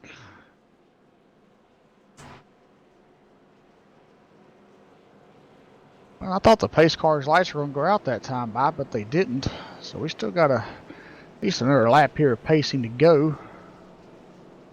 Yeah, I think the front four out here are going to be kind of borderline on fuel. Yeah. I think if another caution comes out, it's like Brian just said. If a caution comes out, it was a good call. But if a caution doesn't come out, they're going to be second guessing whether they can make it the rest of the way. Yeah. Well, we got a few minutes here. Won't you say we ask what Tom feels about this on his staying out? Do it. Tom, you got a copy? Yes, sir, I do. Well, we talked to Brian there, and we got his insight on staying out here, but what's yours? Well, track position is going to be everything here at the end of the race. I mean, we get down in the final 4 or 5 laps, it's going to be very hard to make up position. So I'm hoping we can make it. Probably could use a caution, but we're going to play it by ear. This is the only chance I got. Well, you said it right. Track position is a key thing when it comes to auto racing. And you said you hope you can make it, but what's your fuel looking like out there? Do you think you're kind of like right on the edge of making it? If we go green, I won't be making it.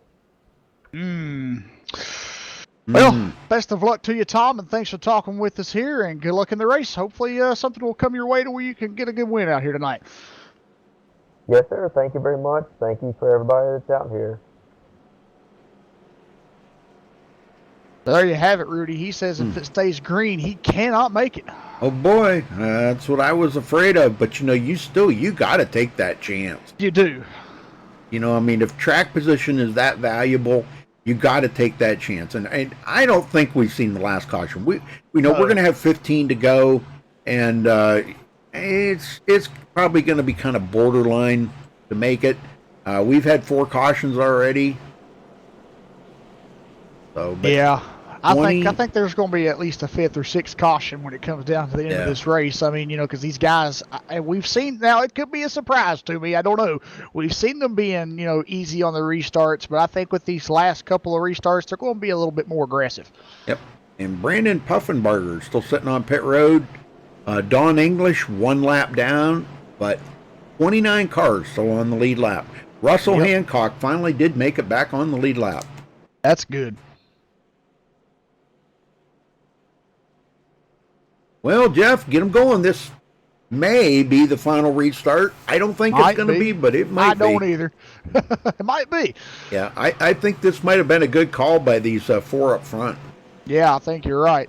Well, we know that Thomas can't make it to the finish on fuel if it stays green, but what about the other 4 guys? They might be, or the other 3, excuse me. Right. They might be able to, but I think if he can't make it and they stayed out with him, I don't think they'd be able to either, but you never know.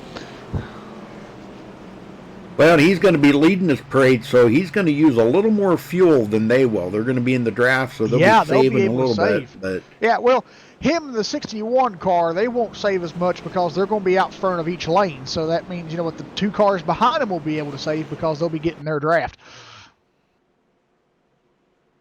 hey, they're saying the 32 has both resets. Gavin Jones has both of his resets. That's awesome. That is. All right, well, that pace car is diving off for pit lane.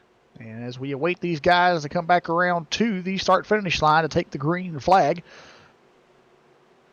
And the field is just not, they're not tightening up here. No, they're not. They're kind of being easy on it again here, which they're tightening up a little bit, but they're still kind of laying back as we get the green flag here. Though really the only one pushing is that 32 car on the 61 car. The 12 did not push the 08 at all.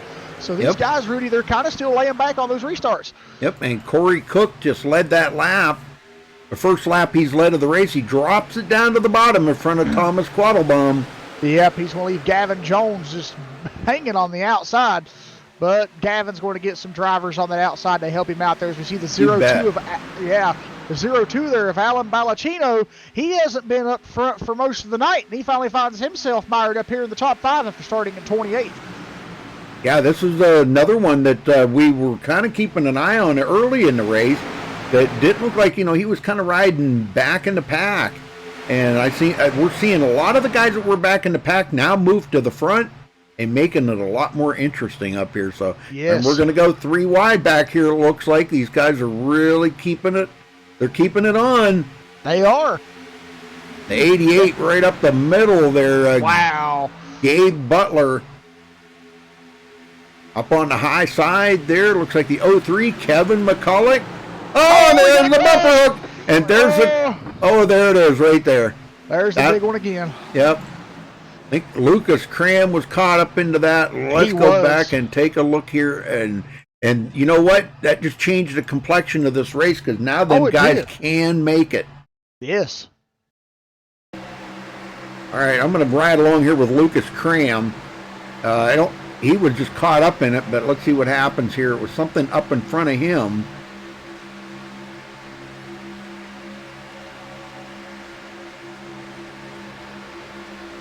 They're coming through the tri-oval okay, and I think it was about when they went into turn 1 is where it happened. Guys, they're 3 wide back here. And they're right there, the bumper hook on the 071. That is, who is that? 071. Eric Laurie got bumper hooked by the number 76 of Jim Walton.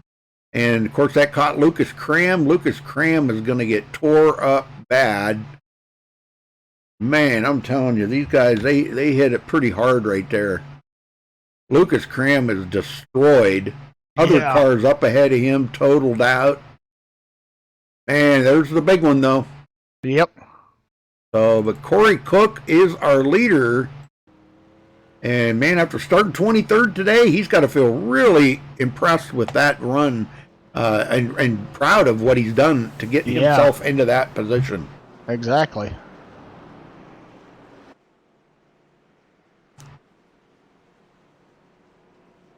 Yeah, that should be caution number 5, I do believe. Yes, caution number 5. 29 lead changes we've had. Is Corey Cook coming to pit road? Nope, fake out. Hey, I don't think we're going to see too many of these guys come to pit road, all except for the guys that were wrecked in that wreck there. Jim Walton, of course, Lucas Cram, he's going to come to pit road. He's just finally now coming around. Rick Cadote may come to pit road. So anybody that's got any resets saved up, it's time to use them now. They got to use them. Yeah. Anthony Poston off of pit road, first one off of there. That'll put him in 17th position. Those 16 cars stayed out there.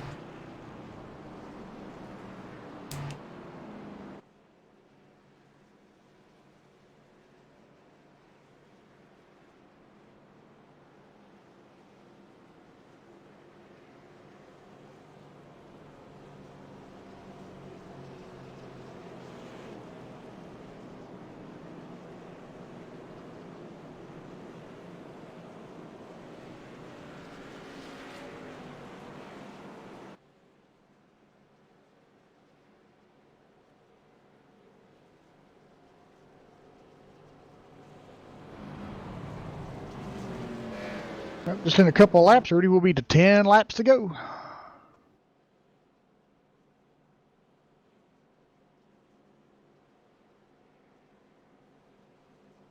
Yeah, it's going to be a run to the finish here. I'm kind of curious to see who's going to wind up pulling this out.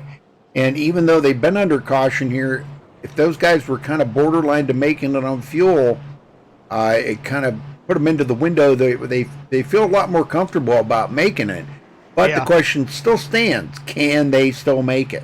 That's the question, exactly. Yeah, can they still make it? We're about to find out.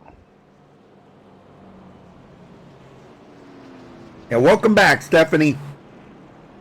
Folks, you can check out our full schedule at MaxSpeedTV.com and follow us on Facebook at Facebook.com/MaxSpeedTV. We appreciate y'all tuning in tonight.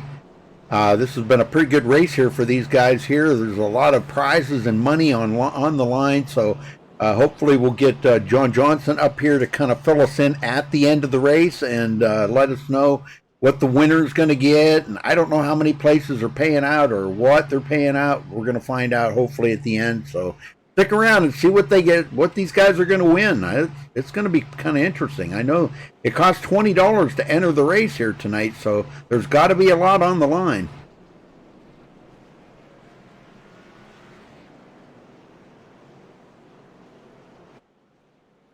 I mean, $20 and there was 34 drivers in here. That's a lot of moolah.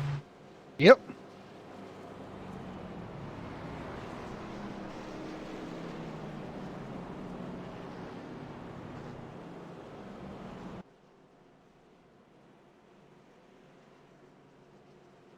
So if all that money went into the pot to go back in to pay out the drivers, they have $680 in that.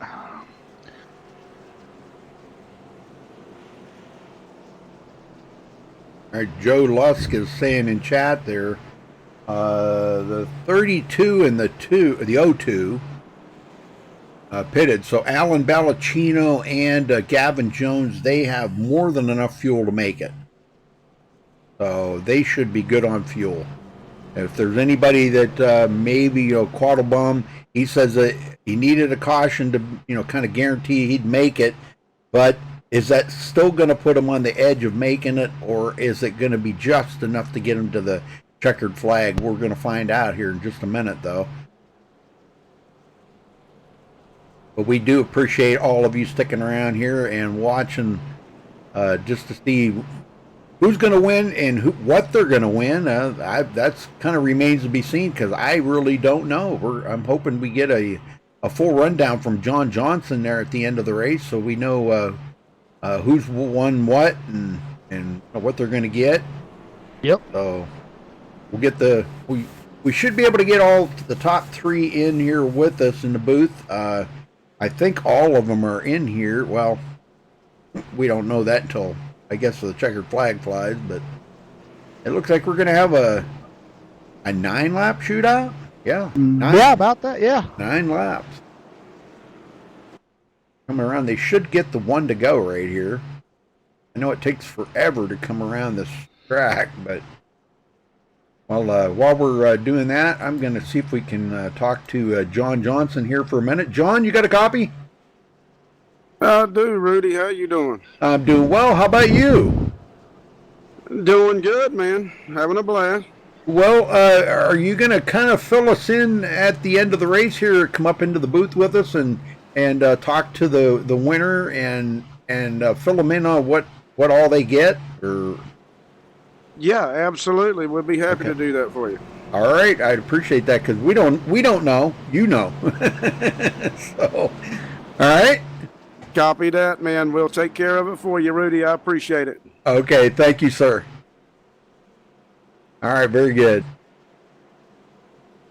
Yeah, because we don't know. We don't know what they're getting. Yeah, we don't. We have no clue.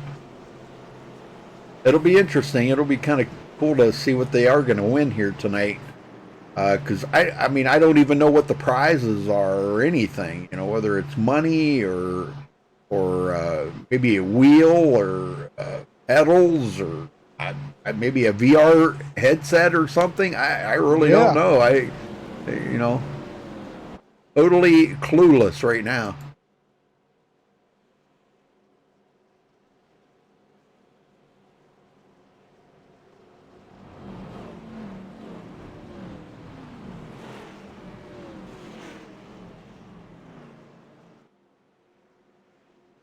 Well, Jeff, you want to get them going for this time or not? Oh, I can, yeah, no problem. Okay, all right.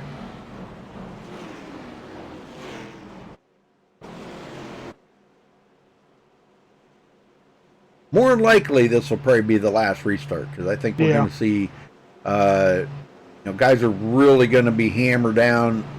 But you never know. With the way that bumper hook's been, guys are trying to push each other really hard.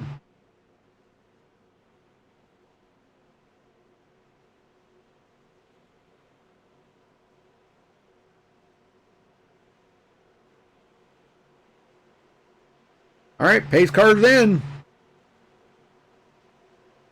Corey Cook and Gavin Jones coming to the line.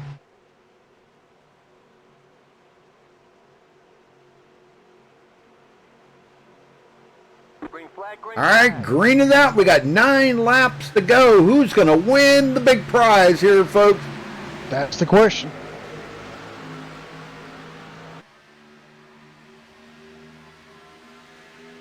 They get up to speed. Everybody's pushing it really hard. Oxendine back on the bottom. Side by side with Kevin Utley. Yeah, Kevin's got a good run here. He sure does. And like I said before, don't count that guy out, man. Hey, they go 3 wide again. Yeah, they're gonna do it. Wow. 08 Thomas Waddlebaum on the high side. He does not have to worry about saving fuel now. All he's got to do is make it to the checkered flag. That exactly, yep. And he's trying his best on that outside there, trying to get that third lane going, but only one other car come up with him, so it's going to be a really tough feat for them to get up to the front here. Valancino to the lead, and he leads for the first time today from 28 to the lead. He drops it down into the bottom pocket. Yep. Now that we got 2 more cars up on that top lane up there now on that third lane, they might be trying to get something going here to help Thomas get up to the front here. Yes, sir. And back to the front, Gavin Jones. Now he's going to try to get a good push here from Kevin Utley. Kevin's not had good luck with that bumper hook today. He's hooked a couple of people, so be careful there, guys. Yeah. Be extra careful. This is not the time you want to be bumper hooking somebody when you're coming to get the checkered flag here. Be 7 to go this time by. Yeah, but I'm really circling the 02 car here, Rudy, because he kind of held it out in the back for most of the race. He did. Now he's put his afterburner on. He's like, it's go time. But he did the right thing. He stayed in the back, missed most of the crashes, kept his car clean, and he still has both of his quick fixes, and now he finds himself up here in the front battling for a win. So you know what? I think that right there was the perfect move for him to do tonight. You betcha. Gavin Jones sitting there too. And we're hearing that he's got both of his quick fixes too. Yeah, man. He does. Even if they got kind of squirrely there behind him. Whew. Even if they did get caught up in something right now, they could still come out of it okay, you know? They could, yeah. Yeah, I'm not liking the looks of this right now. These cars here in the back in the middle part of the pack there, they're starting to get kind of squirrely here. I'm not really sure what's going to happen, but Lucas Cram right in the middle with these guys, riding right behind Dakota Bryant. Dakota trying to get a win here tonight. And, man, they are so packed together here. What do? How can you pass, you know? I mean, well, I mean, with the way they're packed together here like this, it's going to be really hard to pass. I mean, because you look at that very top lane up there at the 3 little car pack, and they've got cars right below them. Well, those cars in the middle, they can't go nowhere. Cars on the bottom, they can't go nowhere. Cars on the outside, they can't. Oh, there's the hook! Oh my God. gosh, it's going to tear them all up right there. And that's probably going to be the race. Oh my gosh, I'm telling you, but that was the bumper hook off of Kevin Utley. Yep, it was. As we were watching it, Kevin's been pushing like that, and when you get to pushing and sawing on that bumper, that's all it takes. You can see him kind of sawing there in the corner a little bit, and it doesn't take a whole lot just to barely catch the edge of the corner of that bumper. And if you're not completely square with it, Kevin Utley comes up on him again, and you can see him back and forth and back and forth.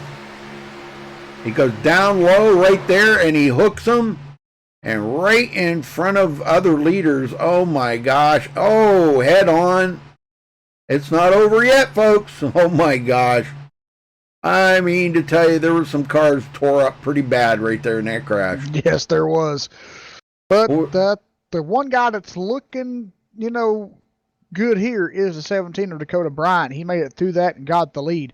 But the question is, Rudy, I'm pretty sure that was the race finish, but I'm not quite sure because it was right at that mark. It was right at that mark right before 5 to go. So they might get a 1-lap dash out of this. Yeah, I think they're gonna. I'm kind of thinking that way myself. So, but this was caution number 6.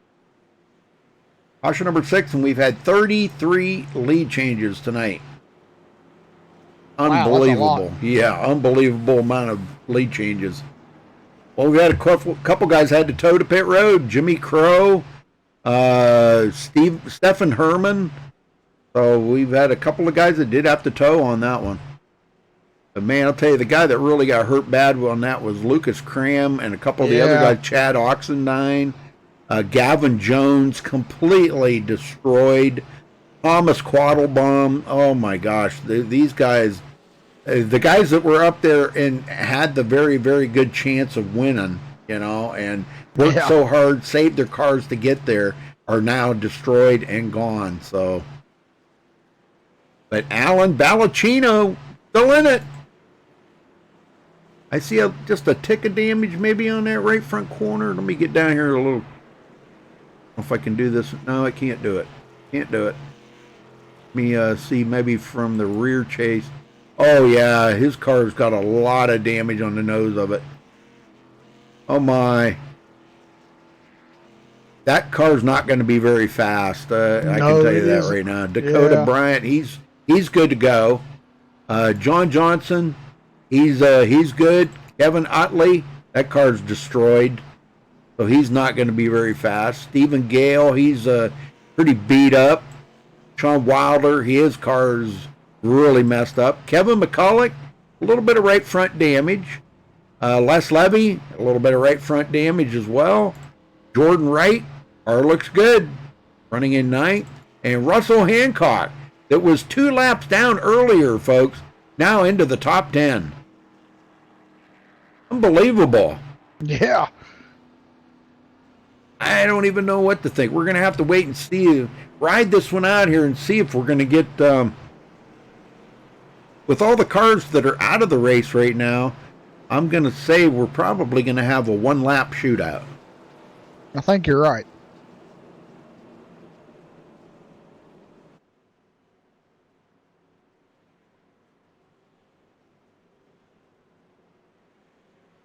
Yes, Stephanie. She was about to answer that question when the bumper hook happened. Yeah. Well, I feel bad for them guys, and I feel bad for Kevin Utley too, because it's not something that he's out there just trying to destroy people. It happens that stupid bumper hook, Yeah. And I don't know. I don't know what you can do about it.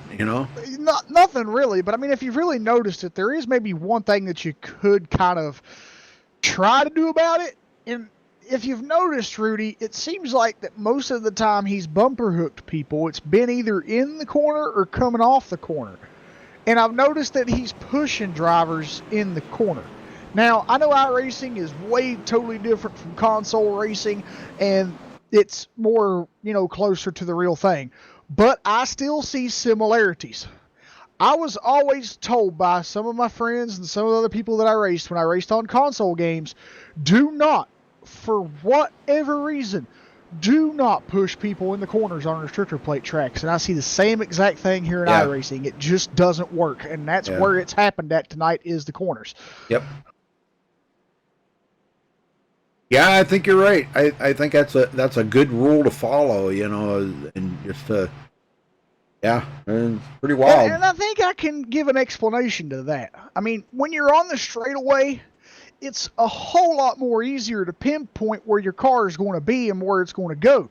When you're diving into that corner, turn that steering wheel, it's more harder to pinpoint on where to put that bumper on that car. And when you're turning the steering wheel, that guy in front of you could put a different input, and right there, that's all she wrote. When you're going down the straightaway, almost everybody's got the same input. There's not a lot going on the straightaway. You're keeping the car straight. But going into the corner, you don't know what that car in front of you is going to do. He could turn the wheel a little bit more than you, and that right there can upset the car. You don't hit bumper right, therefore bumper hook turns them around. So sure, you betcha.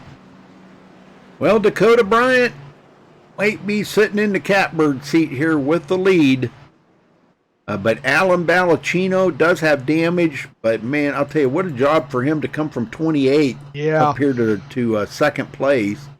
Yeah, real valiant effort today and a real strong run, but it looks like it's going to come to an end here with that damage on the car. You can see that whole front end there. I don't really think that's going to be a good thing for him. I think it's going to cause a lot of drag. It's probably going to push him back. So the cars behind him, they're probably going to try to do something. But that 9 car, he's got a lot more damage. So that's probably going to be the one the guys are looking out for because he's probably going to be the slowest on the restart. Well, if they don't get the one to go right here, then the race will be over. So let's see if the lights go out on the pace car. Yes, they do. So 1 lap shootout here, folks. Holy green, white, checkered. That's the way it's going to be. Now, who's got the horsepower? Who's got the ponies left under the hood? Who does not have damage enough to where they can get up to speed?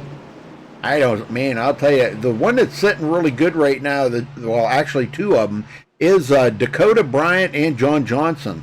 Those guys, neither of them have damage on their car. And but now everybody else right there in the top 10, most everybody in the top 10 has got a lot of damage on their car. So if they can keep it up to speed, but how much blocking you think we're going to see? Well, since it's the last lap, Rudy, and we still got a lot of cars on the lead lap and a lot of potential winners here, I think we're going to see that 17 car and the 02 car most definitely blocking the guys behind them. But with the 9 cars damage, he's really going to have to try to watch out there because he's going to have drivers behind him that's going to be faster than him. So we're going to have a lot of things going on at once here, and we're going to try to watch them all at the same time to see exactly what happens. And it's going to be crazy. With all these cars, with all this damage, it's going to be nuts on this restart. Yeah, these restrictor plate races, Rudy, they're turning into more of a track like Bristol or Darlington or Martinsville. All these guys are coming out here with damage on their cars, and it's just like, wow. Yeah.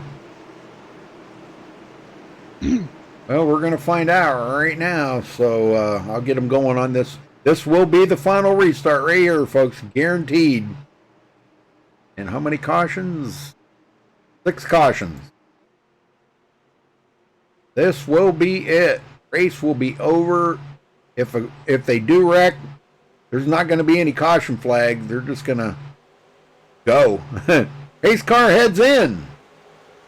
Dakota Bryant and Alan Ballacino on the front row.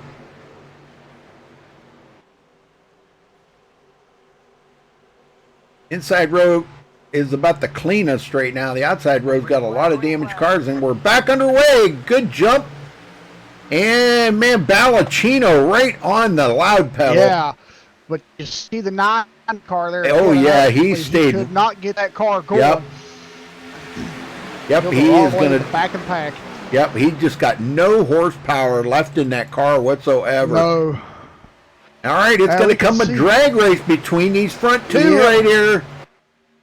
Man, Balacino was trying to make ground there and try to get back there with them, but his damage, I think, is affecting him too. Yep, it is. And John Johnson is, there he goes. He's going to go to the outside. He's going to want to try to get down there, get a little side draft off of him. He's going to have to do side draft because he has nobody on the outside to help.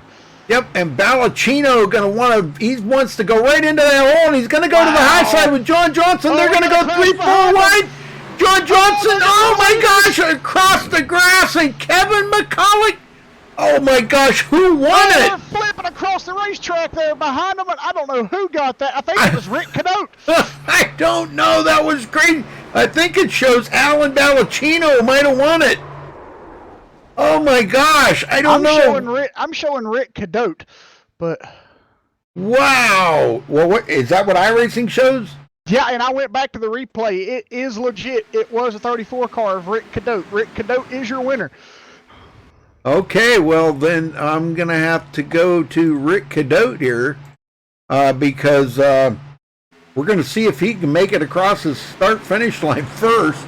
I'll get it nice and slow. They're wrecking back there. Okay, they're wrecking up in front of Rick.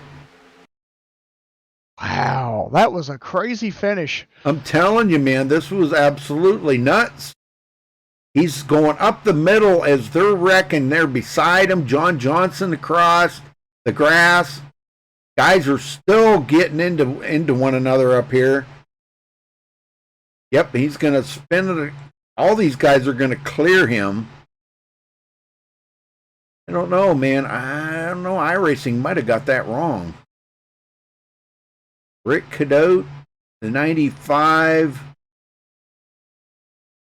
Yeah, Rick Cadote's bumper was across the line before the 95s was. Okay. All right. Okay, I'm seeing it now. Okay, I was wondering how he was going to get up there so quick. But yeah, you're probably right because this was where it was right here. Yeah, Rick Cadote got it by a bumper. Yep, 95. But the crazy thing was the 95 car went across the line sideways. Yeah, I know it. And he got second place. But Alan Balacino still got third. So, I mean, that still wasn't that bad of a, night for him. He still gets a podium finish. But, man, that was a crazy finish to this race. Yep, right there, the 95. That's how close it was that the 95 would have won. Holy smokes. Yeah. Wow. And what a fashion, too, as he was sliding sideways across the start-finish line. I know it. Well, we're going to get our winner up here right now and talk to him. Rick Cadote, you got a copy. Hey, Rudy. Well, you win it here tonight, brother. That was pretty amazing. I'm still trying to understand it, too. I had to go back and look at it in the replay because we didn't know who was. I mean, it was like one guy was ahead, then the next guy, then the next one. It was like, oh my gosh, you got to be kidding me. But I don't know. My ticker is all messed up here. It's not showing right. But iRacing showing that you won. Apparently, that's what Jeff's saying. Yeah, I got to go back and look at it too. Yep. I knew when we came down to one lap shootout, it was going to be close. But well, I'll tell you, man, that was one heck of a finish there at the line. You barely edged out the number 95 there of Jordan Wright. So, man, that was really cool. Well, we're going to get John Johnson supposed to come up here in a little bit and talk to you guys. But who you got to thank for this win? And stick around for a little bit now, Rip, because I want John. He's going to win. He's going to want to go through all the prizes and all that. So stick around a little bit. But who you want to thank? I want to thank AJ Rogers and the Hub. It was a great race. A lot of fun, guys. Well, that's what it's all about, man. You got to come out here and have fun, or you might as well take up checkers or something, right? All right, good job out there. All right, well, who come in second, Jeff? I'll let you take second. Jordan Wright, you got a copy? I do have a copy. Well, Jordan, what a fantastic finish that was for you out there, and a crazy one at that. And just a close finish between you and Rit there. But you had the most bizarre-looking finish. Your car went sideways across the line. So tell us about how it was to finish second sideways. I've never been so close to winning a race and not won it. I'd like to thank Kenneth McCullough. We went from the back of that pack, it sounded like, and it looked like, all the way to the front. We almost won it. I'm sorry that he got turned off the front of the nose coming to the line, because that's exactly not what I wanted to do. Yeah, and it's just a crazy finish to a crazy race tonight here at Talladega. But man, that was one awesome finish to kind of see. I've never seen a car finish second sideways before on iRacing, and that was just crazy and bizarre. But how did the car feel out there to you tonight around Talladega, and what was your thoughts going into this race tonight?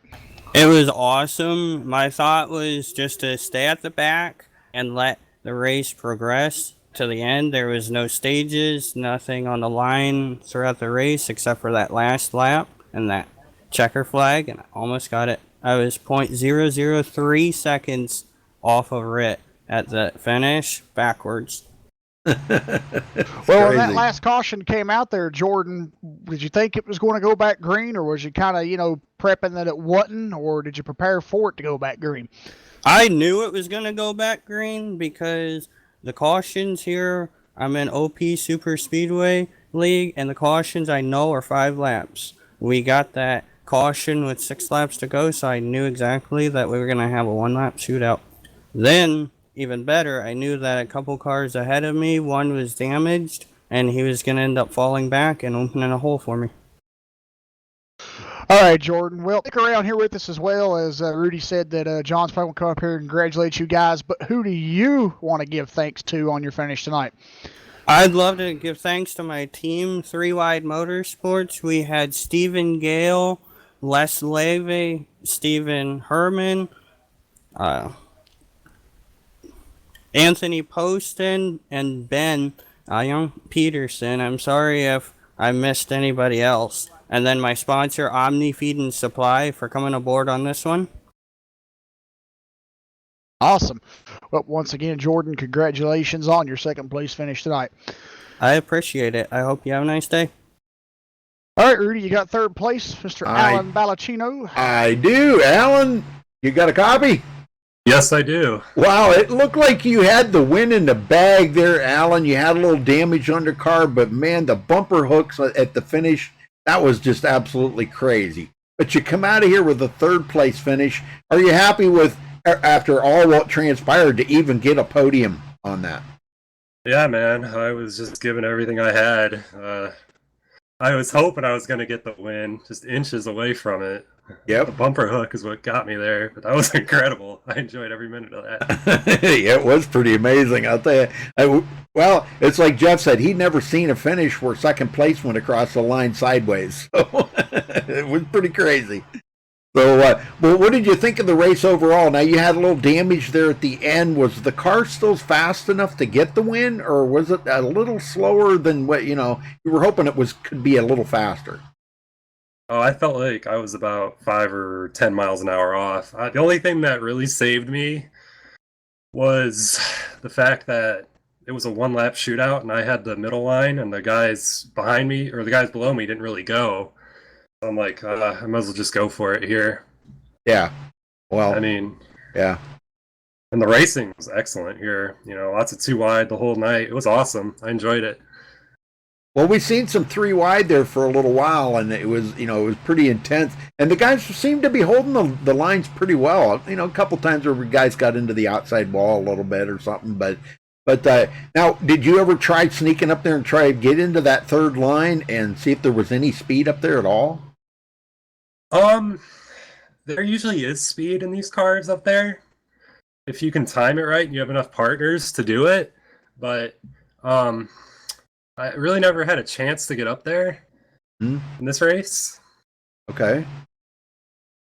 All right. Well, I'm glad you had a good time out there, and it looked like you were going to bring home the victory here tonight. But man, it was so close. It was, 3/1000ths of a second between first and second, and I don't know how close it was for you, but still a third place finish. So, anybody you want to thank for your third place, Alan? Yeah, I'd like to thank Gavin Jones. Me and him worked out a strategy to pit on lap 55 to get ourselves up there. It's unfortunate he got taken out in the wreck before that, but We and him were working on a strategy to be in the back for most of the race, and we were talking about it under the caution, like I think lap 50, to pit on lap 55 to get ourselves in position. And luckily, the caution fell right after we pit, so wow, that's why we were up there. And I'd like to thank the guys that were hosting. It was awesome. It was an awesome night. Well, that's what it's all about, having some fun out there, Alan. You did a good job. You came from the back of the field and up through, man, it was just amazing. So good job out there. And I'm going to turn the floor over here to John Johnson. John, you want to take over and talk to these guys? Yeah, absolutely, Rudy. Just want to thank all these guys for coming out here and running tonight. We only do this about once a month here, and a lot of these guys don't run together on a regular basis. But man, what a race! Had a few more cautions than we'd like to have. Of course, one's more than you'd like to have, but all in all, a good tight race there and real fun. Yeah, appreciate everybody coming out, and mainly want to thank AJ Rogers, the Hub Use Sim giveaway. Make sure you get over there on the Facebook group and check them out. They give opportunities for people that can't really afford to go out and purchase all kinds of new and sim equipment to have opportunity to win sim equipment and gear. So make sure we get over there and check out the Use Sim Hub, AJ Rogers. All right, very good, very good. Well, did you want to? I mean, did first, second, and third get any prizes or? Yeah, absolutely. First place, Rit. He'll be picking up free slots in the Hub giveaway. So he'll be able to use that at his discretion and put that towards any drawing that he'd like. And hopefully, not only will he win here tonight, but maybe he'll bring home a prize from there as well. Very good. And second and third, they don't get anything, or? No, there was nothing for second and third piece bragging rights on that end. Okay. There. So maybe it's something we set up in the future, but just for now, it was first place. All right, very good. All right, well, thanks a lot, John. We appreciate it very much. We're going to run down through the results here for everybody. So I'm not sure how these results are going to look because with the way everybody come across the line there, it was a mess. But Rick Cadote comes home with the win. Jordan Wright in second, Alan Ballacino third, Stephen Gale fourth, Douglas Johnson will finish fifth, Russell Hancock sixth place, John Johnson finishes seventh for a trip out across the grass on the front stretch, Gavin Jones in eighth, Bobby Mays in ninth, and Anthony Poston will finish in 10th. Jeff? Yep, Don English will finish in 11th place tonight. Ben Peterson will finish in 12th. Lucas Cram will finish 13th. Corey Cook in 14th. Thomas Quattlebaum Jr. will finish in 15th. Dakota Bryant in 16th. Kevin Utley will finish 17th. Les Levy in 18th. Chad Oxidine will finish 19th. And Kyle Frame rounds out the top 20. Rudy? Kenneth McCulloch will finish 21st. Stephen Herman, 22nd. Paul Gartzka in 23rd, Eric Laurie 24th, Sean Wilder 25th, Jimmy Crow 26th, Brian Rogers, tough night for Brian, man, after having such a good run out there, he finishes 27th, Gabe Butler 28th, Jim Walton 29th, Christopher McCulloch 30th, Brandon Puffenbarger 31st, Jason Taylor 33rd, Rick Greenaway leaving early here tonight, finishes 33rd, and David McCulloch, first one out of the race, will finish in 34th position. So congratulations again here to our winner, Rick Cadote. Wins all the slots there for the giveaways. So thanks for watching tonight, folks. Till next time, stay safe and have a good night.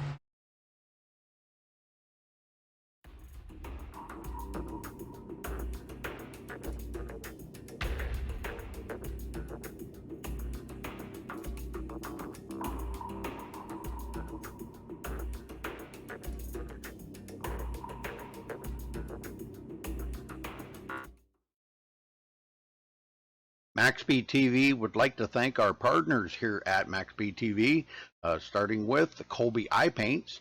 If you're in the market for a new paint job for your car, check out Colby's Eye Paints on Facebook. Need a replica paint of your real life car? Colby's Eye Paints has you covered. Check out Colby Eye Paints on Facebook. Also by Hershey Design. Hershey Design Company is your one-stop graphics shop if you're in need of an iRacing paint, league, team, or business logo, or want the logo on some sweet swag. Hit up Orion at the Hershey Design Company. You can find them on Facebook by searching HERSHY Design Company. Also by the Sim Speed Shop, simspeedshop.com. You can check them out for all your iRacing sim needs. Ohio IndyCar League jumping on board this season with as an official sponsor of MaxSpeedTV. They are also accepting not just patrons from Ohio, but from all over. Also, iBog for all your iRacing broadcast overlay graphics done specifically by Jason Allison, one of the masters at it. So thank you to Jason. And also, last but not least, Wise Guys. You can check them out at Reverb Nation. That is spelt with a Z. So check them out on Reverb Nation. We would like to thank all of the sponsors at MaxSpeedTV and partners.